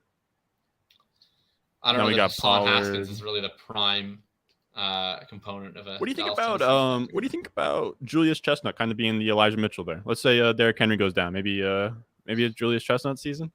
I know you're a little bit kind of like you're kind of like a little bit of a tape grinder, so I imagine you've seen some Hassan Haskins film, which I keep. I'm not a Haskins fan. I think Chestnut is behind two guys. I think we're forgetting about Dontrell Hilliard. Yeah, that's fair. I'm more inclined to go Hilliard than Chestnut. I mean, Hilliard was good for them last year. Yeah, I don't know. And then Haskins. I mean, I don't like Haskins' profile. I like Chestnut's profile more straight up, but Haskins was drafted around 4. I don't know. I think. Yeah, Rob's saying Keontae much better football than Hassan. I agree with that. Yeah. I think what we want, I'm okay with any of the options. I think that probably I'm not sure that Julius Chestnut. I'll put it this way: if Julius Chestnut starts like showing out in camp, and we know that he's going to make the roster, then he'll make my consideration set. I don't think his ADP is going anywhere. I'm not too worried about missing the boat on the Julius Chestnut ADP. I don't need to necessarily draft them now when he might get cut in a month. Yeah, that's very true. But if he confirms, like makes the team, looks good in preseason, whatever, I can mix him in. He's going to be interesting, like preseason DFS guy probably. We missed out. Brock says that Haskins is a tone setter. And that's unfortunate. We missed out on a tone setter. That would have been interesting. I don't think that we have any. Do we have any tone setters on the team? Pollard, not a tone setter. We don't have. This is a very low Chase T Edmonds, draft, man. This is. Rashad. I don't know if we have a single bank. Oh, Gus Edwards. Gus Edwards says. Gus Edwards. He'll set the tone on him, but that's about it. I think Tone Davis Price. Yeah, he's definitely up there. Keon Tone Ingram. I think we're stretching it, but definitely in that range. This is a very beta draft. This is low T. This is you probably bring this to your doctor and get subscribed like TRT. It gets rough, but I'm down to run up another one of these real quick. Let's do one more. Let's do one more here. Two more on each. The chat is obviously calling for an encore here. You guys don't know. You're about to get running backs the first 6 rounds this time. We're taking all the testosterone pills this draft. Yeah, we're Can we please get a pick from? Can we? I want a Justin Jefferson my Lord. Jamar Chase draft. Where? We are the 101. I'm down. I'm down to go J Jeff or Chase there or something fun. Yeah, let's do. I'm fine with it being Cup too. I think we just did a Taylor 1-1 on my stream. I don't need to do another one of those. Yeah, I agree. I think you want to go Cup? I'm cool with Cup as well. I'm cool with Cup. Any of the 3 wide receivers I think could be a fun sort of way to get weird. Because it keeps on coming to mind. Are you familiar with Over's Edge draft he did with maybe Bime 4? Where they Adams the 101? Yeah, they took Adams 3 overall and it did really well. Yeah, I'm definitely. Was it 3? I thought it was like first. Was it 3rd? Yeah, maybe it was. Yeah, 103 makes sense. I want to say it was 3. Yeah. Okay. I mean, I definitely. Let's have fun. Let's take a wide receiver. Do you want to do Cup or Jefferson? Or what's up? No, I guess that's pretty popular. I was gonna say it might be unique to get Chase and Higgins, but it's probably not. People just reach and take them in the mid-second. But I don't even think we want to do that anyway because I think they limit each other's upside. Let's go Cup. You want to go Cup? I really like the Rams Charger stack as well. I think that's probably up there with Case. This is where we start everybody. I'm more into Jets Seahawks myself. What do you think about this star right here? Yeah, Yeah, let's look at a good start. Let's take Van Van Jefferson Jefferson. round 2. What was I about to say? Have you been stacking OBJ with your Rams just under the assumption he signs? I have not, but it's interesting. I was actually going to ask you. I think like that sort of floated around my head last time. Is like, do you think that he just probably resigns with the Rams at this point? Yeah, I think so. Yeah, which pretty much absolutely squeezes out Van Jefferson at that point. But I've not drafted Van the Man yet. I've drafted him once. Everything that I've read out of Rams beats is that they would still like to bring him back, and I mean, I just think like I don't know why OBJ would not want to go back. Like, who else is signing? Yeah, it doesn't make any sense, and that's where this is like last year was like the last time that he has found any success for a sustained period since the Giants almost. And I mean, he got to choose where he wanted to go last year, and he chose them. Yeah, I think it would be fun though. Right. I think that there are some reports of like the Packers and stuff like that, which I guess would be like sort of fun. But I guess I just look at it like last year he was cut. He got to choose between theoretically most of the same options that might have interest this time. He chose the Rams then, so he obviously had his reasons. And then he played really well and they won a Super Bowl, and it seemed like he really enjoyed himself there. So I just feel like why would he not sign with them again? You know, and everything that I've read is that they have interest in doing so. So I think, you know, it comes down to where his health is at, but he already has relationships with the team doctors. Like, just makes a lot of sense. I think, I don't know. I'm willing to say I would take that he signs with the Rams over the field. Like if you're getting Rams versus field, I'm taking Rams for sure. Yeah, 100%. And if I can't get A-Rob or Cup, and I'm doing a Charger stack, I'm often taking OBJ with that Charger stack. He's another one where he's going 180 right now, ADP. As soon as he signs with the Rams, what's that, like 130, 140? Yeah, I mean, that might get expensive because I don't think he's playing for half a year. Yeah, that is the issue. But, I mean, you know, playoff weeks, right? Yeah. I imagine even when he does come back, he'll probably be only out there on 3 wide receiver sets, right? You'd probably assume they go Cup and A-Rob on the outside. If the A-Rob's Rams ever ran a 2 wide receiver set? It's very true. Like the Rams exist only in 11 personnel. I mean, Van Jefferson had like a 90% route participation last year. Yeah, I took Van. I think last night in draft when I started. I went Eckler, Keenan Allen, Herbert, and then I wanted to get a little bit of a bring back, maybe catch a Van Jefferson stray touchdown in week 17. What have you been doing with A-Rob? I think he's kind of interesting. Goes kind of in that middle tier of wide receiver. He's somebody I wanted to bring it up to you where a little bit more of a dynasty take. I don't mind Allen Robinson at all, and sort of the comparison for me is I was looking at his ADP, and he just passed like Michael Thomas at this point. And I know that me and you were very high on Michael Thomas early in the offseason, and it's almost gotten to the point where I've wanted to be firm on keeping, Michael Thomas like in dynasty, like up there with like Keenan Allen and Mike Evans and that like, early wide receiver 20 area. But I definitely am coming around the idea that maybe like we haven't seen in a while, he's older, that he should be in like that Allen Robinson, Brandon Cooks area in dynasty. And if they're sort of similar bets in that way. And I think I'm not going to say if you're in on Michael Thomas, you should be in on Allen Robinson, but it's at least appealing. And if I go like Cup or if I go Eckler early, I'm trying to get Allen Robinson at like that. I want to say like round 5 area. Yeah, I like Robinson, especially in best ball. Like I think I don't know that he'll necessarily be as consistent, but I think he'll score a lot of touchdowns and he'll have opportunities for big weeks. But Michael Thomas, I think my stance is that I'm still really high on him, and I think by the time that the season kicks off, assuming that he shows up and he's healthy, I'm going to want to draft a lot of him. I think that the sentiment on him is so negative that even if he shows up to training camp and he's a full go, I don't think his ADP is going to get that much higher. I think people are pretty set. Like I think the people that are out on him are pretty set. So I just think that right now with him not practicing yet, it's just an unnecessary risk to get my exposure now. Like I just think he's more likely to go down than up. So I'm unfortunately just avoiding him for in the meantime. Mm-hmm. And then if he ends up outside of it, he falls way past ADP. But at ADP, I'm avoiding him for now with the intention to draft just a ton of him late if he actually does show up to camp. Like I'll be willing to just like eat like a slight ADP bump because I just don't think it's going to be that much of a bump because I think people are so out on him. Yeah, people are very out on him. I also like like I imagine you got as much exposure as I did in the big board drafts where he was even cheaper. I want to say like maybe he was like a round 7-ish type guy. Like him and Marquise Brown were just absolute smashes Yeah, on the I was big getting board. a lot of Thomas and Marquise Brown in those. Yeah, for sure. and then Sky more late. So I'm really optimistic about those I was doing teams. Sky more late. I took like an absurd amount of Jahan Dotson late.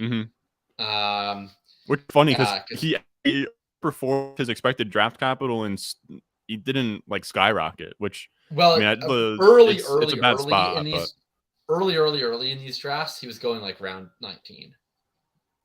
Really? Yeah, like what was there one before the big board? Like whatever I'm trying to think of what the first tournament was. Was there? Yeah, or I think it was like there was big board and then there was big board but super flex.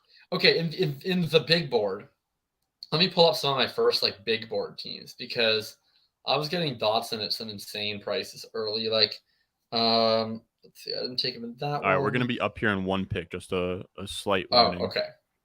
No, let's do that. But we got some guys that we're staring down here. I don't know that Owens D is in the chat, but I definitely like. I start a couple guys. I know me and you both like Brown T. Wow, so Brown and T are there for us. Just in and out. Saquon, Devontae, all of those are very interesting. Do you have any leans there? I'm down to kind of just AJ Brown. I definitely lean AJ Brown. And then I'm open-minded. You know, we can do the T Higgins thing. But I'm also fine with Saquon. We've taken both of them today, so I don't have a strong lean, either way. You're taking both of T and Saquon? Yeah. Let's. Yeah, we took both those guys on the JT team, the last 101 team. That was our turn. We could take Keenan with Cup, but Keenan's just like old and bores me. Let's go T. Let's go T. I don't think. Let's go T. Are you down for T? Yeah, let's do it. All right, let's go T Higgins because I don't think, and maybe I should have spoken through it a little bit. I don't know. I mean, I guess at the 2 overall spot if you take Cup there, but I don't think Browns, Higgins plus Cup is going to be super easy. But maybe it will. Yeah. No, it's not the easiest in the world. No. Yeah, exactly. But I think we're both sort of on the same page that Brown and Higgins are both. There's a massive tier break to like Keenan, Pittman, Mike Williams, these guys. And if we're going like a 0 RB build like this, where we go Cup first overall, like we are, like I think that's something that sort of gets lost. And I try and like almost like force myself to take wide receiver sometimes, which sounds like dumb as somebody that likes 0 RB so much, but I feel like we're really making sure we got that advantage at wide receiver now. Oh, we got it. We got that advantage. We could I was going to say we could cut off at 6, but I'm really just joking. No, I did a build. But you won like 3 quarterbacks, 3 tight ends. I did a start at 101 the other day where I did this exact same starting 3. I got Cup, Brown, Higgins, and then at the next turn I took Metcalf and Waller, and that felt pretty good. Yeah, that's very fun. I'm starting some Bills. I think that one actually. No, sorry, no, it was even better. I got Metcalf and Kittle, and then I was able to get Jacobs in round 7 to pair with. Oh, I feel like Kittle. I saw that team. I could have. I did see that team. You said something. On Twitter, maybe you said like, playing the hits was the caption or something. Yeah, play the hits. Yeah, exactly. 1000%. Yeah, I would stand to have DK Metcalf at the 4 or 5 turn with this team. What am I missing? Oh, Eagles. And I'm also fine if. Like I need to force myself to take Judy and Sutton sometimes because I never do it, but I agree. Need to force myself to do it. Yeah, and I think that it's almost like you're getting like super galaxy brain when you, but like some of their actually I don't know. I'm gonna say this out loud, but I think that like a little bit of it is like maybe I'm overvaluing that Denver Chiefs stack, but I think that a lot of people are gonna want to get it. All right, maybe not a lot of people because I don't think that like the field is going to have as many Week 17 game stacks as me and you. But they do have almost value where they do up for that game. Like they could be one of the pieces you need. Which I guess anybody could be one of the pieces you need. KJ Hamler could be the piece you need. I would love KJ Hamler. I gotta add that to my drinking game. That could be the piece you need. Could be that could be the guy you need in week 17. Taysom Hill could be the guy. What if it's the guy you need in week 17? What if you need a round 4 Josh Jacobs in week 17? Yeah, around 6 Josh Jacobs. You ever thought about that? But if you're drafting around 6, it wouldn't work. But around 4, Josh Jacobs. I think you need to reach on him for it to work. You do. Yeah, you need to show confidence in Mr. Jacobs. You're setting Which, by the way, I hate to say it, Josh Jacobs, ADP. It's a good one. It's a valuable. It's terrible. It's really not that bad. Especially like he caught passes last year. So I mean, yeah, he caught passes last year, and the offense got a lot better. And I don't love Mr. Jacobs, but I mean, I think that he should go ahead of David Montgomery. I think that he should go ahead of. I agree. Antonio Gibson, actually. I mean, why do I think David Montgomery a full round ahead of Josh Jacobs? David Montgomery is in a way worse offense. He has a much better backup. Yeah. Like Montgomery's a head scratcher, man. The funniest part is that Montgomery was one of the guys you needed 2 years ago. Well, I'm trying to remember what that was. Was that was JT, that was him, and then was it McCaffrey up top? Oh, it wasn't McCaffrey. McCaffrey was not playing a lot of games that year. Was it Kamara? I think you needed Kamara. It was Kamara. Kamara with the 6 touchdown, like Christmas game. But like JT and Montgomery were crazy down the stretch. So every Montgomery guy, I mean, you saw. I mean, he was a guy you sort of needed. He might have even been on the Best Ball Mania 1 team with Herzig. I feel like he might have had Montgomery. It's very likely. He was very good down the stretch that year. I think he had Carson too. I don't hate Montgomery. It's just this year, I feel like what made Montgomery appealing was that the old coaching staff was just like, you get 90% of the work. I don't know. Well, the new it was insane. Even after Khalil Herbert, they saw Khalil Herbert last year do well, and like the minute he came back in from injury, I remember like him getting like almost like 100% snap. Right. And if Matt Nagy were there this year, then I would get it, but he's not. And maybe the new coaching staff, sees the same thing in David Montgomery, but I'm just not sure that I want to tie, what I think of the ADP this year to what Matt Nagy did last year. Like, Matt Nagy's an idiot. Yeah. Wow. So, I mean, Judy and Sutton are kind of interesting here. Damn, McLaurin goes. Would have loved Metcalf. I don't mind. Waller is just sitting there. I think that's I think Waller is very interesting as well. Dunk, if we can get Waller. And then how do you sort of this guy needs a wide receiver, man. You can't be going into round 5 without a wide receiver. Come on, Owen. Okay, so he goes Godwin. Okay. What a ridiculous ADP he has, by the way. Holy smokes. Yeah. Whenever you can draft Waller. Yeah, so just put him at the top and then let's talk through the other one. A lot of interesting.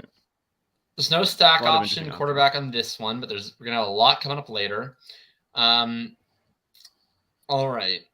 So Judy, Sutton, A-Rob, Gabe Davis, right? That's kind of the... Yeah. I mean, I'm definitely okay with A-Rob double stack. I'm okay with the Gabe Davis with Higgins, because if we don't take Gabe Davis, then we're forced into the Crowder situation. And I'm fine with Judy or Sutton. I'm fine with any of these. Let's go. Man, I hate that I'm saying I think Gabe Davis is the move here. Let's go Gabe Davis. Let's go. This is a little bit not on brand. A little bit not on brand. The main reason for I do, maybe this is a little bit of recency bias with that like 4 touchdown playoff game, but like the week-to-week ceiling of T. Higgins and Gabriel Davis in week 17 is pretty wild. I also love Dalton Cates put a he put a bet on T. Higgins to lead the NFL in receiving yards as well. He also had had a crazy hit last year where he bet that on like even T. Higgins at like 1 or something to win something crazy. Oh, that's awesome. Yeah. Yeah, that was my best DFS week of the year, was when Higgins went crazy. I had the Burrow, Higgins. Yeah, I had the Burrow, Higgins, Chase, Andrews. Was that like an obvious spot? Like, I don't even remember what that game was. Who were there? No, it actually. So like it actually wasn't that owned, because there was the it was one of the weeks where Brady was missing all of his weapons. So it was like Brady, AB, and Gronk.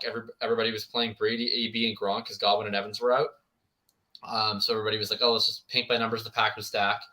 And then I think Rams Vikings had a good amount of ownership, and Pittsburgh was playing KC. There was a decent amount of ownership on KC because Kelsey was out. So there was like, oh my God, there's a lot of cheap KC guys. Like it was one of those COVID weeks where there's a bunch of cheap guys everywhere. People playing the cheap guys. Mm-hmm. And then yeah, I mean, he was owned, but I don't think it was crazy. I think it was like 8% or something. That was the week where I would have won the tournament. I finished, I think, third. And like, I can't remember how long the field was, but it was a good hit. But I would have taken first if Miles Sanders didn't get injured in the second quarter, because everyone else on my team like absolutely smashed. So I had that, and then I had I forget what else. I had something else like that was like really, really right. And I'm trying to remember what it was. It was, I had Philly D against the Giants, and they scored like up over 20 points. Mm-hmm. And then I had I don't know. I can't remember, but basically literally everything was like flame. Except that I was deciding between Miles Sanders or Damian Harris that morning. And Damian Harris had 3 touchdowns, and instead I went with Miles Sanders in that lineup. And for the record, I had more Damian Harris throughout my portfolio that day, but I was just like, I'm playing Eagles D in this lineup, so it'll be Miles Sanders with the Eagles D. And then Sanders was having a great game, and he got hurt, as he is wont to do. That's something now where I'm 21. I might have to dip my toe in the DFS field, which is actually pretty funny because I actually I had to hit up DK's support team and be like, fellas, I'm sorry. I used to finesse like maybe like in like 2018 where I put my like mom's name in and it would play like a little bit on there, and they caught me, so they like completely like struck my account. Your email is done, kid. Like never come back. But here's the team right here. So I had Burrow 41 points, Justin Jackson of course 35 at 1,000,000% ownership. You know what week this is? Regardless. Yeah, this was week 15. Oh man. And so it's Justin Jackson at or I guess week 16. Never mind. Justin Jackson at like 1,000,000% ownership. AEB at 1,000,000% ownership. And yeah, the stack was not owned. It was Burrow was 12, Chase was 13, Higgins was 10, Andrews was 7. So and then I had Sony, Eagles Z it. So it wasn't that crazy owned.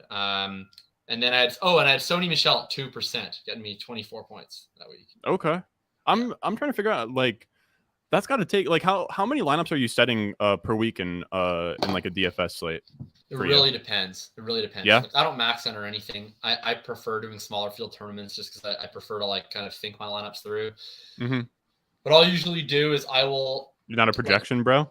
No, I use projections. I think I use projections and I like run a bunch of sims and then I sort of hand build after looking at the projections. So like I'm using projections. I just then kind of like hand build after. So like what I'll do usually is I will. No free shoutouts, but what tools do you use? Like what sims? Roto Grinders. Roto Grinders. So I'll be on RG usually like Saturday night or really early Sunday morning. Well, okay, so usually Saturday night, what I'll do is I'll look through and I'll just like sort of jot down like my general thoughts on the slate. I'll look at the ownership projections, and then I'll sort of think like what I think if the ownership is correct, and then I'll just sort of come up with my general sense of like what games I want to be on more. And then once we know like who's going to be out, whatever, then I'll usually get in Sunday morning. I'll run through a bunch of sims and then sort of just pick like, okay, how many lineups do I want to play today? Usually I'll play between 10 and 20, and so it's like okay, if I'm playing. Say I'm playing 10 lineups, it's like I want 4 to be a Kyler Murray lineup. And then I'll run a bunch of sims, get the best Kyler lineups pop up, and I'll save like 10 of them. And then I'll kind of hand build an amalgamation of whatever. So that's usually what I end up doing. And yeah, like that week, like it was like, I want to play this many Burrow lineups. I want to play this many whatever lineups. And like usually in terms of just figuring out what I want to play most, it's always just, like who do I think projects high and doesn't have a ton of ownership. That seems like sort of what I did for March Madness, where I sort of just like stayed up one night and sort of looked through like kind of what the projected like ESPN like drops like the projected like not like ownership I wouldn't call it, but like projected like 25% of teams have Duke advancing to the Final Four, and then you can kind of like cross reference that with projections of like they only have like an 18% chance to get there, so you can kind of like go from there and sort of use that as leverage. But it's sort of a similar thing for somebody who hasn't been in those DFS streets, but no, I kind of hate what we're looking at here, if I'm being honest. I was actually like, not that I ever take him, but I was going to say like maybe this is the team for Elijah Mitchell if we had gotten him past ADP, pair him with Waller, but yeah, Unfortunately, he will not be there. And Hurts goes. That sucks. Lovin. Oh yeah, he's gone. What's the quarterback? What are the quarterback options available to us? Not good. Hey, we got no one that we want. Yeah, I think we should probably wait. I'm regretting not taking Jerry Judy now. Yeah, Judy would have been fun with Russ. Okay, well, I feel like Burks is a nice pick. Burks. And then do you want to go Devonta as well? Like, I'm down for Devonta. I'm down for. Yeah, I don't know who else we would even take here, right? Yeah. Like, let's just go Devonta. We'll sort of stack the lead at wide receiver. What, 6 receiver now? Yeah, I mean we're betting on Hurts, but without Hurts. Sadness. So maybe we're even betting on Gardner Minshew, perhaps. K Linder shares my thoughts, which is that the Gabe Davis pick made them throw out. And what I would say to you, Cade, is me too, Cade. But here's what happened: is last time we did this, this is our second 101 out of 4 drafts. The last time we did the 101, we also took T. Higgins, and then Ron wanted to pick Gabe Davis the 4-5 turn, and I said not on my stream. And this time, Ron had control of the nuclear codes. His finger was on the mouse, and he said, "Give me that 10% target share at the 4-5 turn. I need it. I need that." I love that. I love that stat too, because I know you like the target rate stats just point to that's like silly. Yeah. Oh, it tilts me so much. Like, yeah, I can't stand it when people just are like willfully obtuse and they're like, "Oh, I don't know, target share seems pretty low." It's like, well, yeah. I mean, if you think that he will run, 48% of the routes again this year, then that's probably a good expectation for his target share. If you think that that's how many routes he will run, I would like to know why you think that. Yeah. Because he won't. I guess it was this kind of thing. We took Waller. We weren't really going to be in a spot to take Knox. Well, Allen went. No, we're not. We're never taking fucking Dawson Knox. Talking about Dawson Knox, bro. No, I'm playing. God. I was listening to a podcast, and I'll probably have him on as a guest eventually. I got from Chess, the guy who took on Best Mania 3 or Best Mania 2. I can mess in those, but he is really he loves his Bills, but he thinks that Knox has it in his range of outcomes to sort of take that step up and be like Mark Andrews this year almost, where he can kind of get into that elite range of tight ends, which I know you're not going to love that. Does he value like targets? No, I mean, what are we doing? I think it's more of a top-down approach, where he sort of the Bills are going to score a ton. Like Mark Andrews had over double his target rate. That's fair. Like over double. You don't think we're heading into year 3 or 4 with Knox? Is it 4? Yeah, year 4. His yards per route run. So it probably won't jump his entire career. His yards per route run was worse than Emmanuel Sanders. His target rate is trash his whole career. His PFF receiving grades are trash his whole career. The only thing that was interesting about him is that he scored touchdowns and that he plays on the Bills. He's athletic.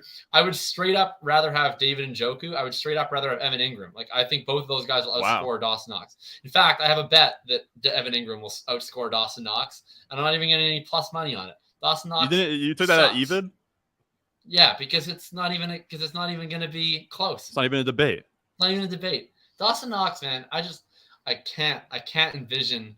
You think there's a world where OJ Howard steals some from Knox? Absolutely, I think there's a world. So I'm a big OJ Howard guy. I still got some OJ Howard stashed away.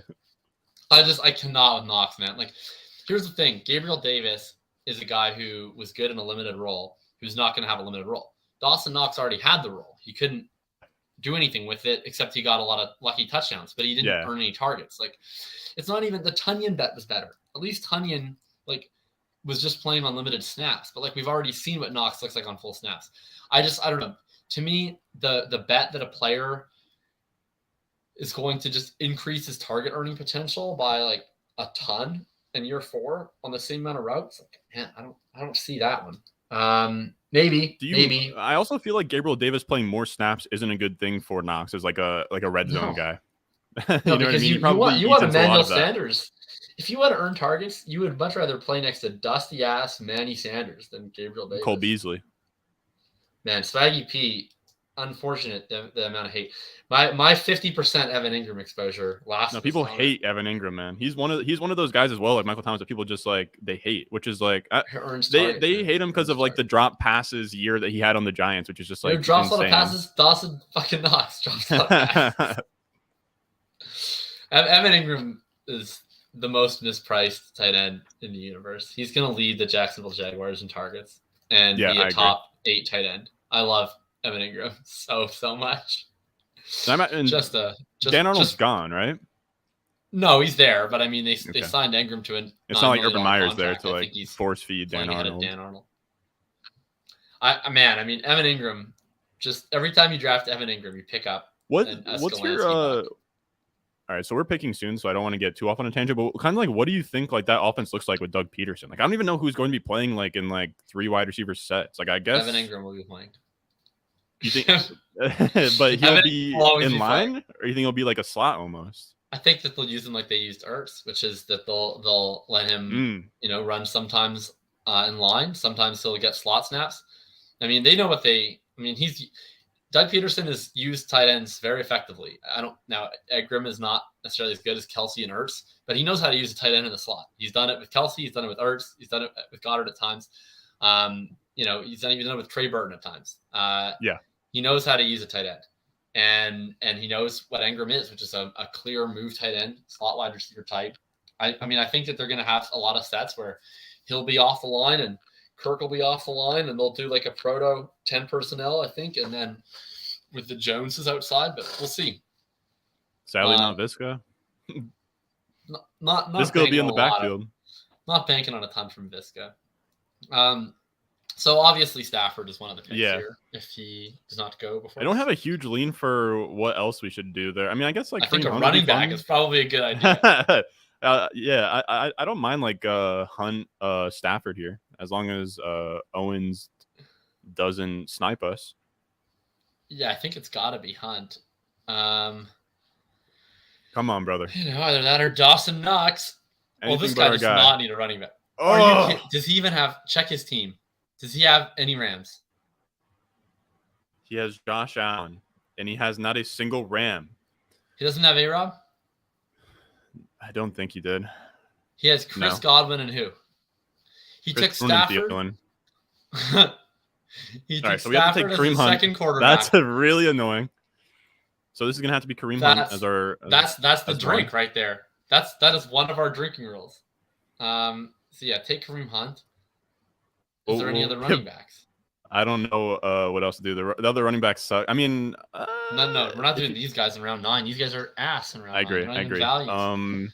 Okay, so there's ideas. Good old do we go? Knox. There's not Terry. I find Rodgers or Trey Lance. Though, what do you think?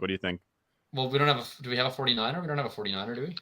I think we just have to go Aaron Rodgers here. Holy shit! What? Oh God, was it that close to the wire that we need to take Aaron Rodgers? It was Rodgers very close. Okay. It was very close. It was very close. So, we have some outs. That was bad. It's fine though. What would you have wanted to do between those 3? I probably would have just taken Christian Kirk. Woo! All right, there it is. All right, so we're gonna have Robert Woods. I probably would have taken Robert Woods. We'll have to figure out a way to stack them. Or Tony or Claypool or just any of the wide receivers. Just I don't know. So it's gonna be Sammy Watkins and Robert. Oof. It's gonna be Romeo Dubes late. Yikes! I don't love that. Is tough. I think we're fine. We're fine. Everything is. Why don't we just take Carr? We have Waller. Some things. All right. Well, some things are bigger than sports. That's what I think we're all forgetting. Yeah. Well, here. I mean, the guy who took the guy who took Stafford, like he drove a knife. He drove like not just a knife.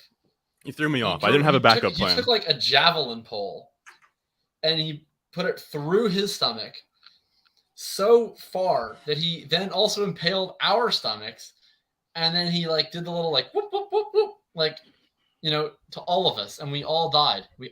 Like I can't believe that he did that. If you're in this chat, Owens D, you might have to get banned. I'm sorry. He should be banned from the platform. That was like I'm actually still hurting. That was ridiculous. Like threw me into an absolute whirlwind. I'm sitting here. You made a stare down, Dawson Knox, and then an unstacked Aaron Rodgers or Trey Lance, or Derek Carr. I didn't see him. It was fine. It was what we really should have done is we should have just taken another wide receiver. The answer is always take another wide receiver. The answer is more often than not just take another wide receiver. We should have taken Tony or Claypool probably. I'm in physical pain, but it's fine. Yeah. So let's look at this next one. Let's probably be a little bit more prepared. Yeah. Let's see. In case we get impaled again. So what's we also own a ton of Sips for waiting a while on Hunt, but it's fine. So what is the ADP on Tunyon? Because I hate to say this, but our team is now very dependent on drafting Robert Tunyon. I see that it's 133, which means that we probably have to take him ahead of ADP at the next pick. Woo! Robert Tunyon ahead of ADP. That's gonna be fun. That's what you want to do. You definitely. I don't hate Robert Tunyon as a bet this year. Like not that far ahead of ADP, but I don't hate it. Whenever you can draft Robert Tunyon a full round at ADP, you got to do it. You have to do it. You have to do it. That's another one of those things like taking Josh Jacobs like 2 rounds ahead of ADP. I haven't run the projections on it yet, but I think it gives you better odds to win it all somehow. Okay, so it's in there. Well, you get a little bit more unique. Derek Carr, star that man. Yeah, would love to get him. We would like to make. Yeah, that was my bad for not doing my thing where I star all of the Raiders and the 49ers. It's fine. Demarcus Robinson. gotta get DeMarcus. He's a skeleton key. Yeah. Well, Tyrion Davis-Price is a lock for this team. Do not start Jimmy Garoppolo. Don't you fucking dare. Look, they were just look. But he's on the team as of now. We're not taking it. We're not drafting Jimmy. All right, so we have Kareem Hunt. I'm trying to think through other stacks I need to get started here because now I'm all. So we want a Washington football team member. Yes. We want a New Orleans Saint.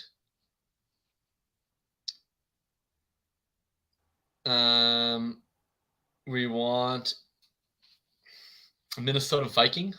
Madison feels like a good. Yep. Mm-hmm.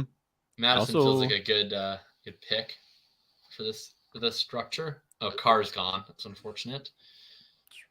What do you think about Kirk Aaron Rodgers? Here's something that I wanted to ask you as well. Damn it. I don't like doing that. I don't like I'm gonna chill. That's what I was gonna ask. Okay. That's what I was gonna ask. Week 17 stack with the quarterbacks in that same matchup. I imagine it's not the best idea. Almost like hedging, right? I prefer to get I think like would you go Josh Allen Burrow? I feel like no. Well, certainly not that. That's just way too much investment, I think. I just think it's like, well, Cousins is gone anyway. I don't think it's as much that it's hedging as it's like the opposite. I think it's like you're just all in on one game. I would rather have 2 game stacks with a quarterback involved than have like one that I'm just all in on. I want 2 paths at it. I don't know. It's not like the end of the world. Like if we had, say we had taken Jefferson 101. Oh, okay. Well, now we got to pick. Let's figure this out. So we have Tunyon down there. So I'm feeling Madison. Yeah, I like Jamison Williams here, but I also think it's a mistake to miss out on Tunyon. Well, okay. Let's just hope that Tunyon comes back around. Whatever. So let's take Madison. Let's take Madison for sure. And then we're thinking J-Mo. Well, let's look at the running back tab first here. Who else is available at the running back position? Penny, Pierce, Rojo, Spiller. No, I'm good. Let's do one more wide receiver. Yeah, let's go J-Mo, and we could probably cut it off there if we'd like to. Or, you know what? Yeah, sure, fine. Why not? J-Mo? All right, we'll go J-Mo.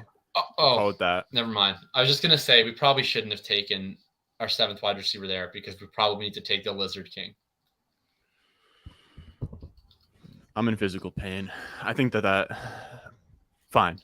everything is completely fine right now. Everything. Yeah, I think we probably should have taken a running back because I think that I think we should have been going 2-7-7-2.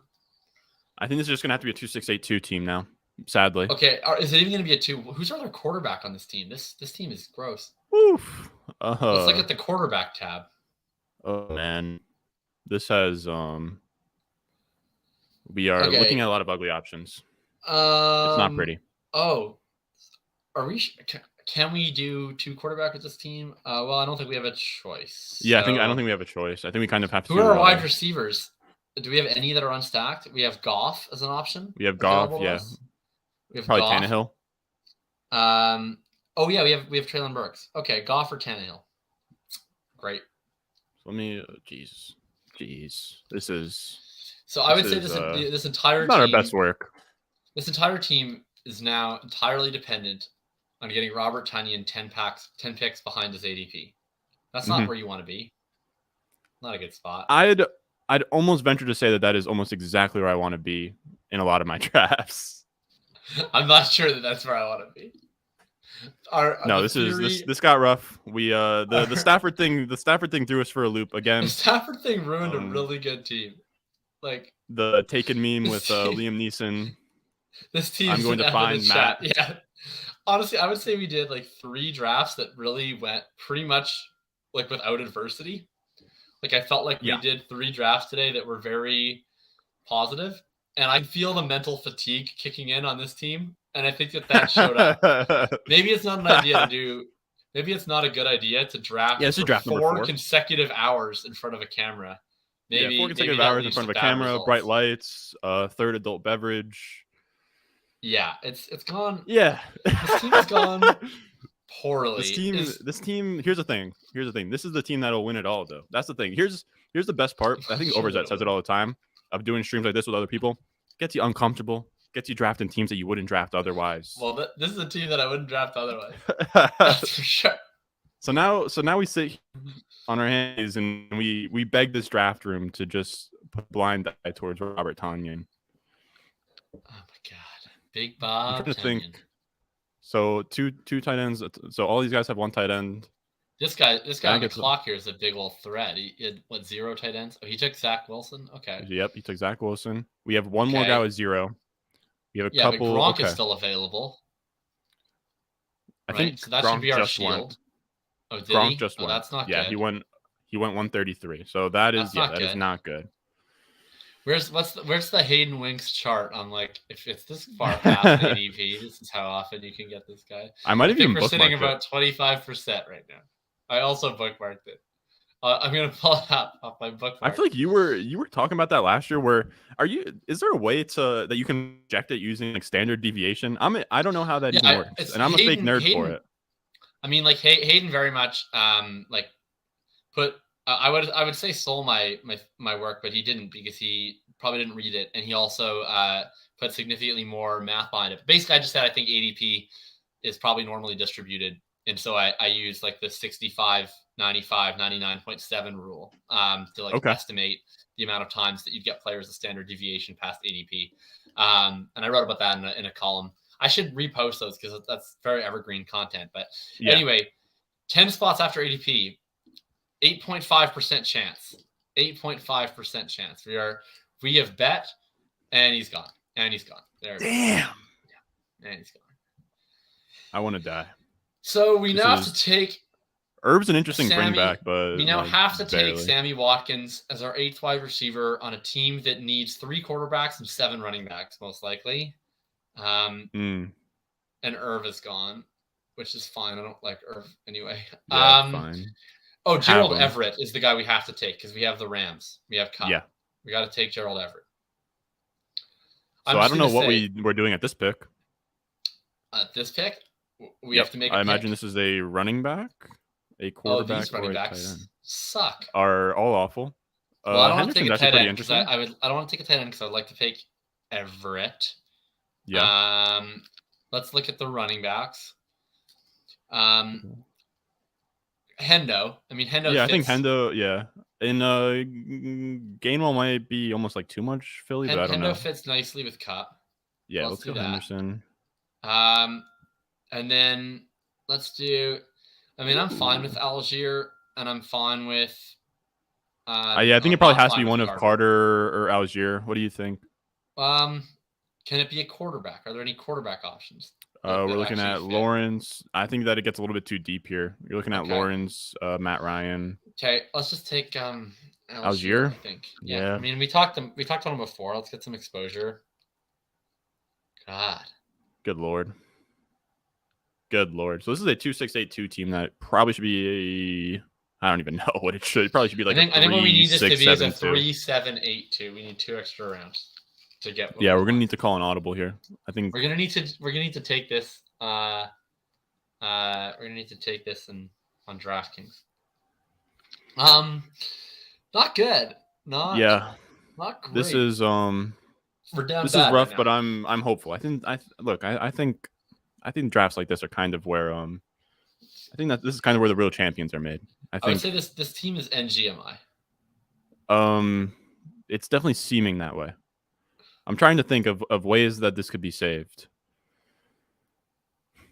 We probably need, like you said. I mean, if we miss out on Sammy Watkins, I even think that Romeo Dubes is kind of interesting.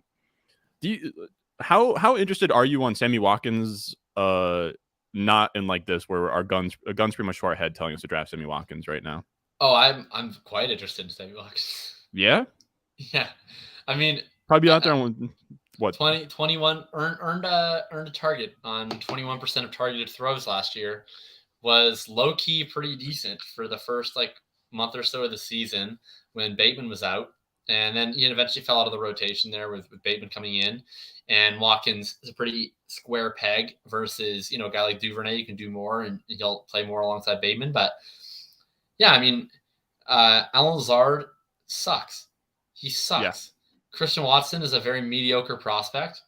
Romeo Dubes, who may end up on this team, is a 4th round pick.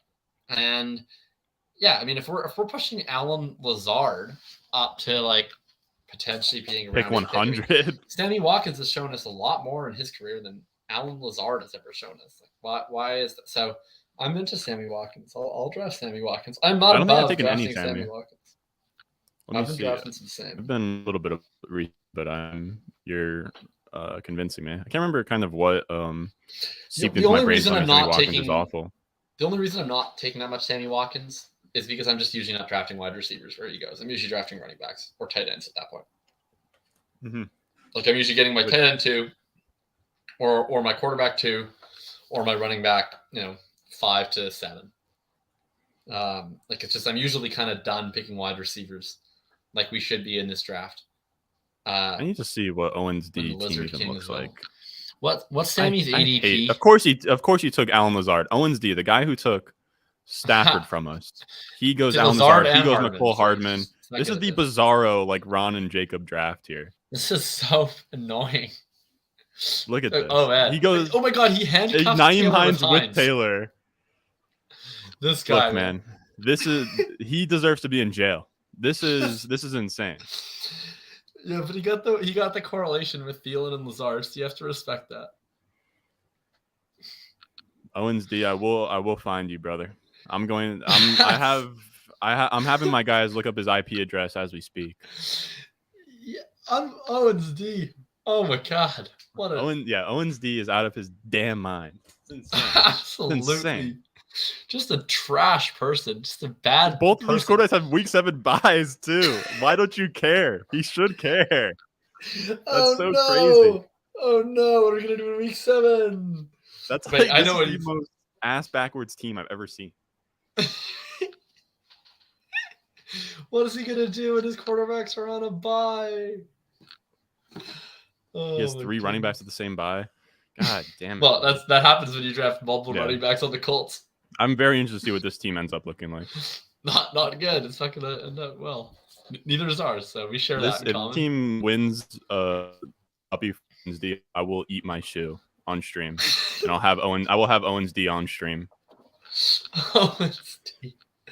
Man, I wish I could DM him on Underdog and tell him what was that all about, villain, brother? Owens D. One of the true villains of the platform. I cannot believe what he did. This team it's a crime against humanity. Brock's a based. He's going crazy. I still cannot believe. Is Brock that, asking if Owens D is based? Is he a based god? Dude, he knows what we don't know. What if Taylor's the guy you need in week 16, but he then gets COVID, and then Hines is the guy you need in week 17? Have you considered that? It's very plausible. It's very plausible. Have you considered that? They could. I mean, Nyheim Hines might play full-time wide receiver. Right. It's in that way. Man, we have two guys at the top of the queue right now that look very good at this turn. It really just comes down to, and we won't get them because Owens D is eyeing them. Owens D is in here, please show yourself, Owen. Owens D is like, I have two tight ends right now. We need to get Gerald Everett on this franchise. This guy has 3 tight ends already, so you just know he's taking Everett. Come on. I'm begging these people. This is the only way that we can even salvage it a little bit. Oh, I'll feel great about this team if we can get, Uncle Come Jerry on, Owen. I swear to God, dude. Please. Please, Owen. Please, Steve. Owen. Please, Owen Steve. We're on our hands and knees. Okay, there it is. All right, so we'll go Everett and Sammy here. Is a great brand fit for Owen Steve's team. So we'll go. You're down for Everett Watkins here? I think that's the clear choice. Yeah, 100%. This salvages it. Oh wait, just the only thing. Oh, okay. Well, never mind. We're taking Sammy regardless. So yeah, take Sammy. That was my bad. I was gonna say maybe we don't go Everett, and maybe we take Tyrion Davis-Price or Gus Edwards because we're a little light at running back, and then we could have just gotten a last round tight end instead of Donald Everett. Parham. God damn it. Not even. It doesn't have to be a Charger, right? We could have taken TDP there, who would have been a stack with Waller. And we're really pushing the limits of a 6 running back build right now with this crew. So we're at Hunt, Madison, Henderson, Algier. So it's fine. We will take whoever the room. Yeah, whoever the gods appoint to us, we will be selecting. So then no more wide receivers for us, obviously. No more wide receivers, that's for sure. So we need a quarterback and 2 running backs. Jeez. Oh, we still need a quarterback. That's right. Yes, we do. So we're really pushing the limits on Ryan quarterback Tannehill, as well, right? We're praying for Ryan Tannehill. Yeah, that's 1,000%. Is there any other? Do we have any other option, or is it just Ryan Tannehill? I believe Goff. I think we also have Goff as an option, which wouldn't be fun. But we do have. Is Goff still on the board, or is he been taken? It's got to be. Oh, yeah, he's right there. here. Why do I have Washington? Why do I have Wentz star? Do we have a Washington? Well, we took Hunt, but we don't actually have a Washington. Oh, okay. Oof. It's not ideal. We're gonna need some things to break right for us. I will say. Honestly, unrelated. The guy you need in week 17. What I was about to say was unrelated. What do we got here? You said this guy, bro. I've literally tried to look up people's names. The Twitter DM them when they snipe me on a stack, depending how egregious it is. I'm not Owen, but I kind of want to claim. He deserves to be prosecuted to the full. Yeah, he needs a trial by jury. Why would we ever give him the right to a jury? You should have a trial by executioner. You should have a trial by 0 RB bros, and then we'll trial by combat. Yes, we'll champion. I will combat him. Trying to think of who we'd even champion. I think the way that he drafts, I think that he would probably rip me to shreds. If I'm being honest with you, I think this guy. Yeah. I think this guy eats nails for breakfast. He goes to the what do they call it? The Weenie Hut Junior, or the I'm trying to think of the Lagoon. I'm trying to think of. I don't know what it's called, but the Lagoon. The guys with the big muscles. Golly, this is kind of just this is the epitome of, you mix a drinking game, you go for 4 hours long. We've done 4 drafts now. Happens to the best of us. But here's the thing, man. You take a look at some of those teams that advanced to the final. You're like, man, that's a trash team. Like, you look at it, you're like, I think I saw a stat by TJ Hernandez that said 20% of advancing teams had running backs on the same team, 2 running backs on the same team, where people just handcuff their own running back like idiots. Bold play. But you'll see like the team that you said, like what was that? You said Mixon, other running back, and Saquon or McCaffrey or something like that. Sorry? Seems like some teams will make it through. I'm trying to like I mean, I had a team that was like literally like the team that got all the way through for me to the finals was JT, obviously awesome. Saquon, useless. Justin Jackson, useless until 1 week. Gio, useless all season. Penny, useless until late. So like, basically just got through with JT and wide receivers, right? I feel like I saw and I only had my only quarterbacks on that team were Matthew Stafford and Sam Darnold. So like I was basically flying with one. That's similar to like Rodgers and what we're about to do. Which I struggle with myself with like I think Rodgers might be the last guy that I'd be willing to go like a 2 quarterback build in, but I do struggle with that with like the onesie positions of like how thin can I truly get and only cut it off at 2. Which I honestly still struggle with it because I mean if you look at like Rodgers, like I mean I don't know I don't know that Rodgers is going to be like a difference maker this year. Probably just like a fringe QB1 guy. He has to be now, and he'll be throwing all of his difference-making touchdowns to Sammy Watkins. He might. I don't know. What's your just while we're on the Packers, like what's your sort of what's your stance with sort of like Aaron Jones? I know Evan Silva in his early rankings has him like 108 or something like that. Do you buy into the like Devontae Adams is gone? He's going to get a ton of receptions and he should probably smash. Yes, but not at 108. Yeah, I agree. But I'm happily taking him in the mid 2. Mid 2. And would you prefer him over like Fournette and Connor? Yes. Yeah. And then I think it gets tough for Swift, me actually too. Wow, Aaron Jones over Swift? Yeah. I think that's fair. Over Javonte as well. The one that's like really interesting to me is I don't know why Kamara's being drafted where he's being drafted. Like he could not play games this year. I saw you talking in Drew's Discord about it, where you were like sort of going through like the actual legal stuff. I think you're going through it with Chandler, who's somebody who frequents my channel a lot. But yeah, you made some good points. I didn't know it was that likely that he could even get like jail time and that he wasn't going to play. I actually like if he falls like mid 3rd, I've snagged him a couple times, but I now just don't really want a ton of him. Yeah, it's definitely a guy where like I don't think that I don't think the opportunity cost is commensurate with the risk right now. So he's fully off my board. Yeah, I'm okay with it. Tannehill went, which is really screwed up. I don't love that. Oh my God! Watch is Owen's gonna take off because he's gonna look at his 2 quarterbacks. He's gonna realize they have the same bye week, and he's like, "Oh boy, I need a 3rd." If that happens, okay. So Mostert goes. That's good. I didn't want to take that. What do you think? Motherfucker what do you think about Michelle goes? Thank God. That's fine. He didn't take off. We gotta take Goof right here. You have to take Goof. I was gonna say, what do you think about Wentz, Brian Robinson? Will Washington stack? You'd rather stack Wentz with Brian Robinson than Goff with Jameson Williams? Okay, fine. No, fine. All right, we'll go Goff. I don't know what we're doing after that. I don't even like Brian Robinson, but I do like Wentz more than Goff, but that's fine. I'm fine with taking Brian Robinson. I don't think it needs to be done with Carson Wentz. I think we can just take Brian Robinson. And that's probably Robinson's a pick here. I'm down. I don't really have a ton of him, so I'm down. I mean, he fits with Hunt, right? Yeah, fits with Hunt. I guess. Like whenever you can get the RB2, RB3 correlation, that's the one you got to prioritize. It's almost like I think of like a game script that would even like make sense, which it's Washington wins. That's the game script. Washington wins. Antonio Gibson has gotten hurt or he's lost his job.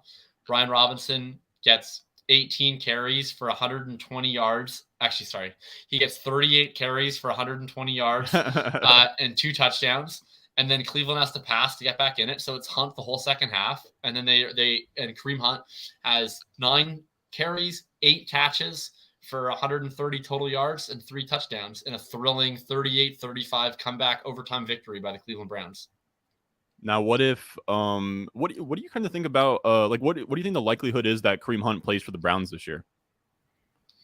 I would say I'll put you on the spot, but I'm going to say 75%. Yeah. Yeah. I hate that. I hate that it's that likely. I wish that they would free the boy. I agree with that. Yeah. Because people forget, like, people forget how crazy good he is. Like in the range that Kareem Hunt goes, he is like the most talented running back by a lot. Well, Pollard goes in that range. I'm trying to think. Like what spot would you want to see him on as well? Like I imagine like Atlanta. Yeah, Houston. that's the only one that really comes to mind off the bat. Atlanta, Houston. I mean, the real one, Kansas City reunion. Yeah. That back, would be great. Bring him back to KC. I'm trying to think. He's somebody I've been taking a lot, especially in Dynasty around like 10th, 11th round. It's just been insane. I actually got some Miles Sanders 11th. Hurt, right? What if someone gets hurt? I mean, well, you just mentioned Eagles. Eagles could trade for Kareem Hunt. Yeah, they could. So much for all of our Miles Sanders bags, but it's just I don't know. Dearness Johnson like was so good last year. Like I almost don't know how it makes sense to keep Kareem Hunt on the team. But I guess they do need a pass catcher, like out of the backfield. I'm trying to think. I think Demetric Felton got cut, but yeah, Demetric Felton is also just. But they have Jerome Ford. Dearness Johnson's a pass catcher. Dearness Johnson was for some reason I view Dearness Johnson as like a Gus Edwards like grinder, can't catch the ball. No, Dearness Johnson's just an awesome running back. Let me pull up his college stats. I imagine if he played with Mac, then he's a little bit more of the change of pace, like satellite-ish type guy. Yeah, well, I talked about his prodigious college career earlier. And I love the quarterback on that team. I don't know what his name is. Maybe Quentin Flowers. I don't know. Oh, I could not possibly tell you. He was a mobile guy. Yeah, Dearness Johnson, he caught 72 passes in college for 899 yards and 12 touchdowns. I imagine that's over his career. That is over his college career, yeah. He had 8 catches, then 25, then 28, and then 11 only in his senior year. I didn't know that he had that much of like an all-purpose type skill set. So he worked perfectly next to Chubb. You'd think that they want to get rid of Hunt. That none of that cap goes against their like he doesn't have like a hard cap or anything. I think that if they cut him, it wouldn't go against anything. I could be wrong though. Yeah. I'm not a salary cap guy. No, you're 100% correct. I mean, it's the logical thing to do. I guess the only reason I say 75% is because they haven't done it yet. So it's like, what are they waiting for? I mean, I guess they're waiting to see if like Jerome Ford is interesting. I guess they might even be a little bit like I don't know if like snake bitten's the word or just like have a sour taste in their mouth where like everybody got hurt last year. Like I would think like Hunt and Chubb missed stretches of time. Yeah. So I guess they don't want that again, especially without having like a quarterback in play. Mm-hmm. I know Kev was also saying, I saw him on the timeline saying that like Deshaun's suspension kind of gives you like a bull case for like the first like 6 to 8 weeks of Chubb and that he should just be the offense. I think that Kareem Hunt probably has to go for that. I mean, I think that no, this is my least favorite narrative whenever people are like, you want your running back with a bad quarterback. No, the bull case for Chubb is that Deshaun Watson turns him into a top 5 offense. Chubb scores 25 touchdowns. Yeah, he needs he would need Kareem Hunt to go, but he could, if Deshaun Watson comes in, he could have a Jonathan Taylor like 1,820 touchdown season, but he needs Hunt gone. So he can also get those like 40 receptions that JT got. Yeah. Because even then he was barely scraping RB1 numbers at like 21 point per game. Yeah, absolutely. I think they still have a good offensive line there too.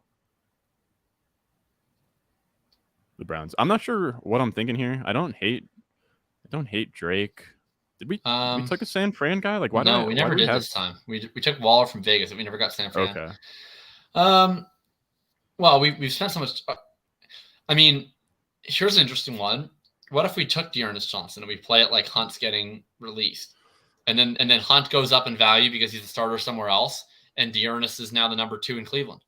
I think that would be a way to salvage this team. Is if Hunt gets released or gets traded and he gets steamed up, it's like a right 4th round pick. And now Dearness is now a 12th round pick. I love that idea. It's very similar to the Javonte Melvin Gordon thing, which is like again like kind of a what do you want to say, like almost like a results bias thing where it's like, oh, well, that didn't work, but it's like no, that was the right process of bundling them together in case because you just have such a massive upside.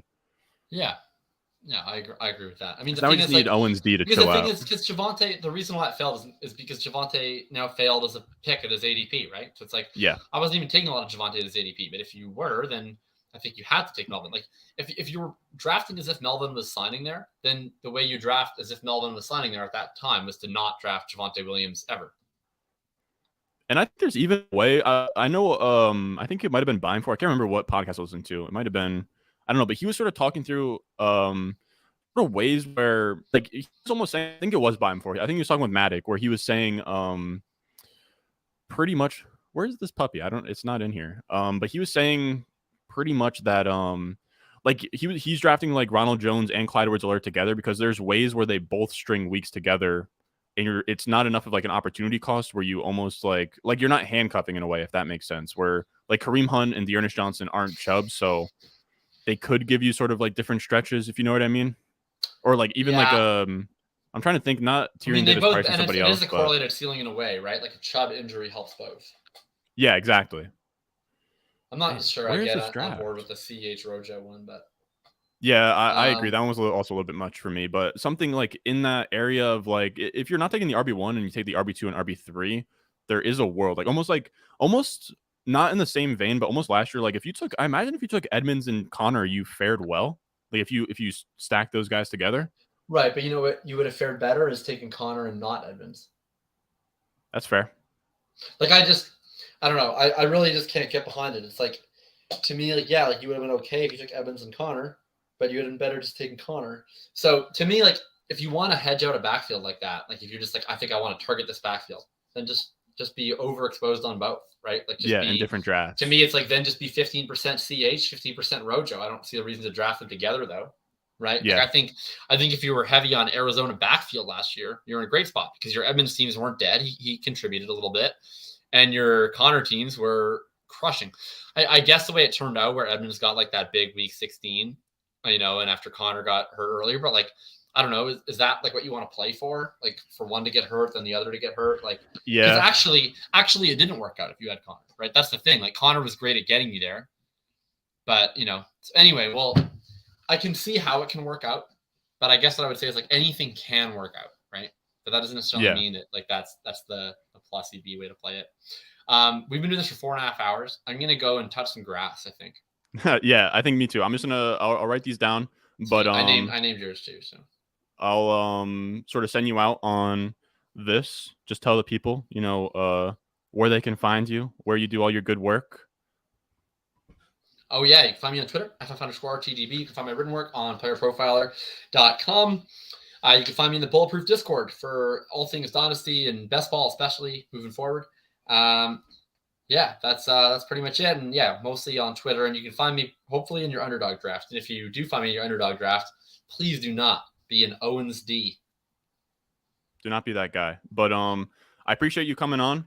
I think we'll probably have to do this another time before the NFL season happens. Absolutely. You know, sort of talk through some things maybe in like a month or two. But I appreciate you coming on. Everybody that hopped in the stream with us had a good time with us. I appreciate you guys for coming through. As always, if you enjoyed the video, make sure you go down below, subscribe, leave a like. I also didn't say, use the promo code RON if you're depositing on Underdog and you're new. They will match your deposit all the way up to $100. You deposit 10, they'll match 10. But with that being said, as always, I will see you guys in the next one.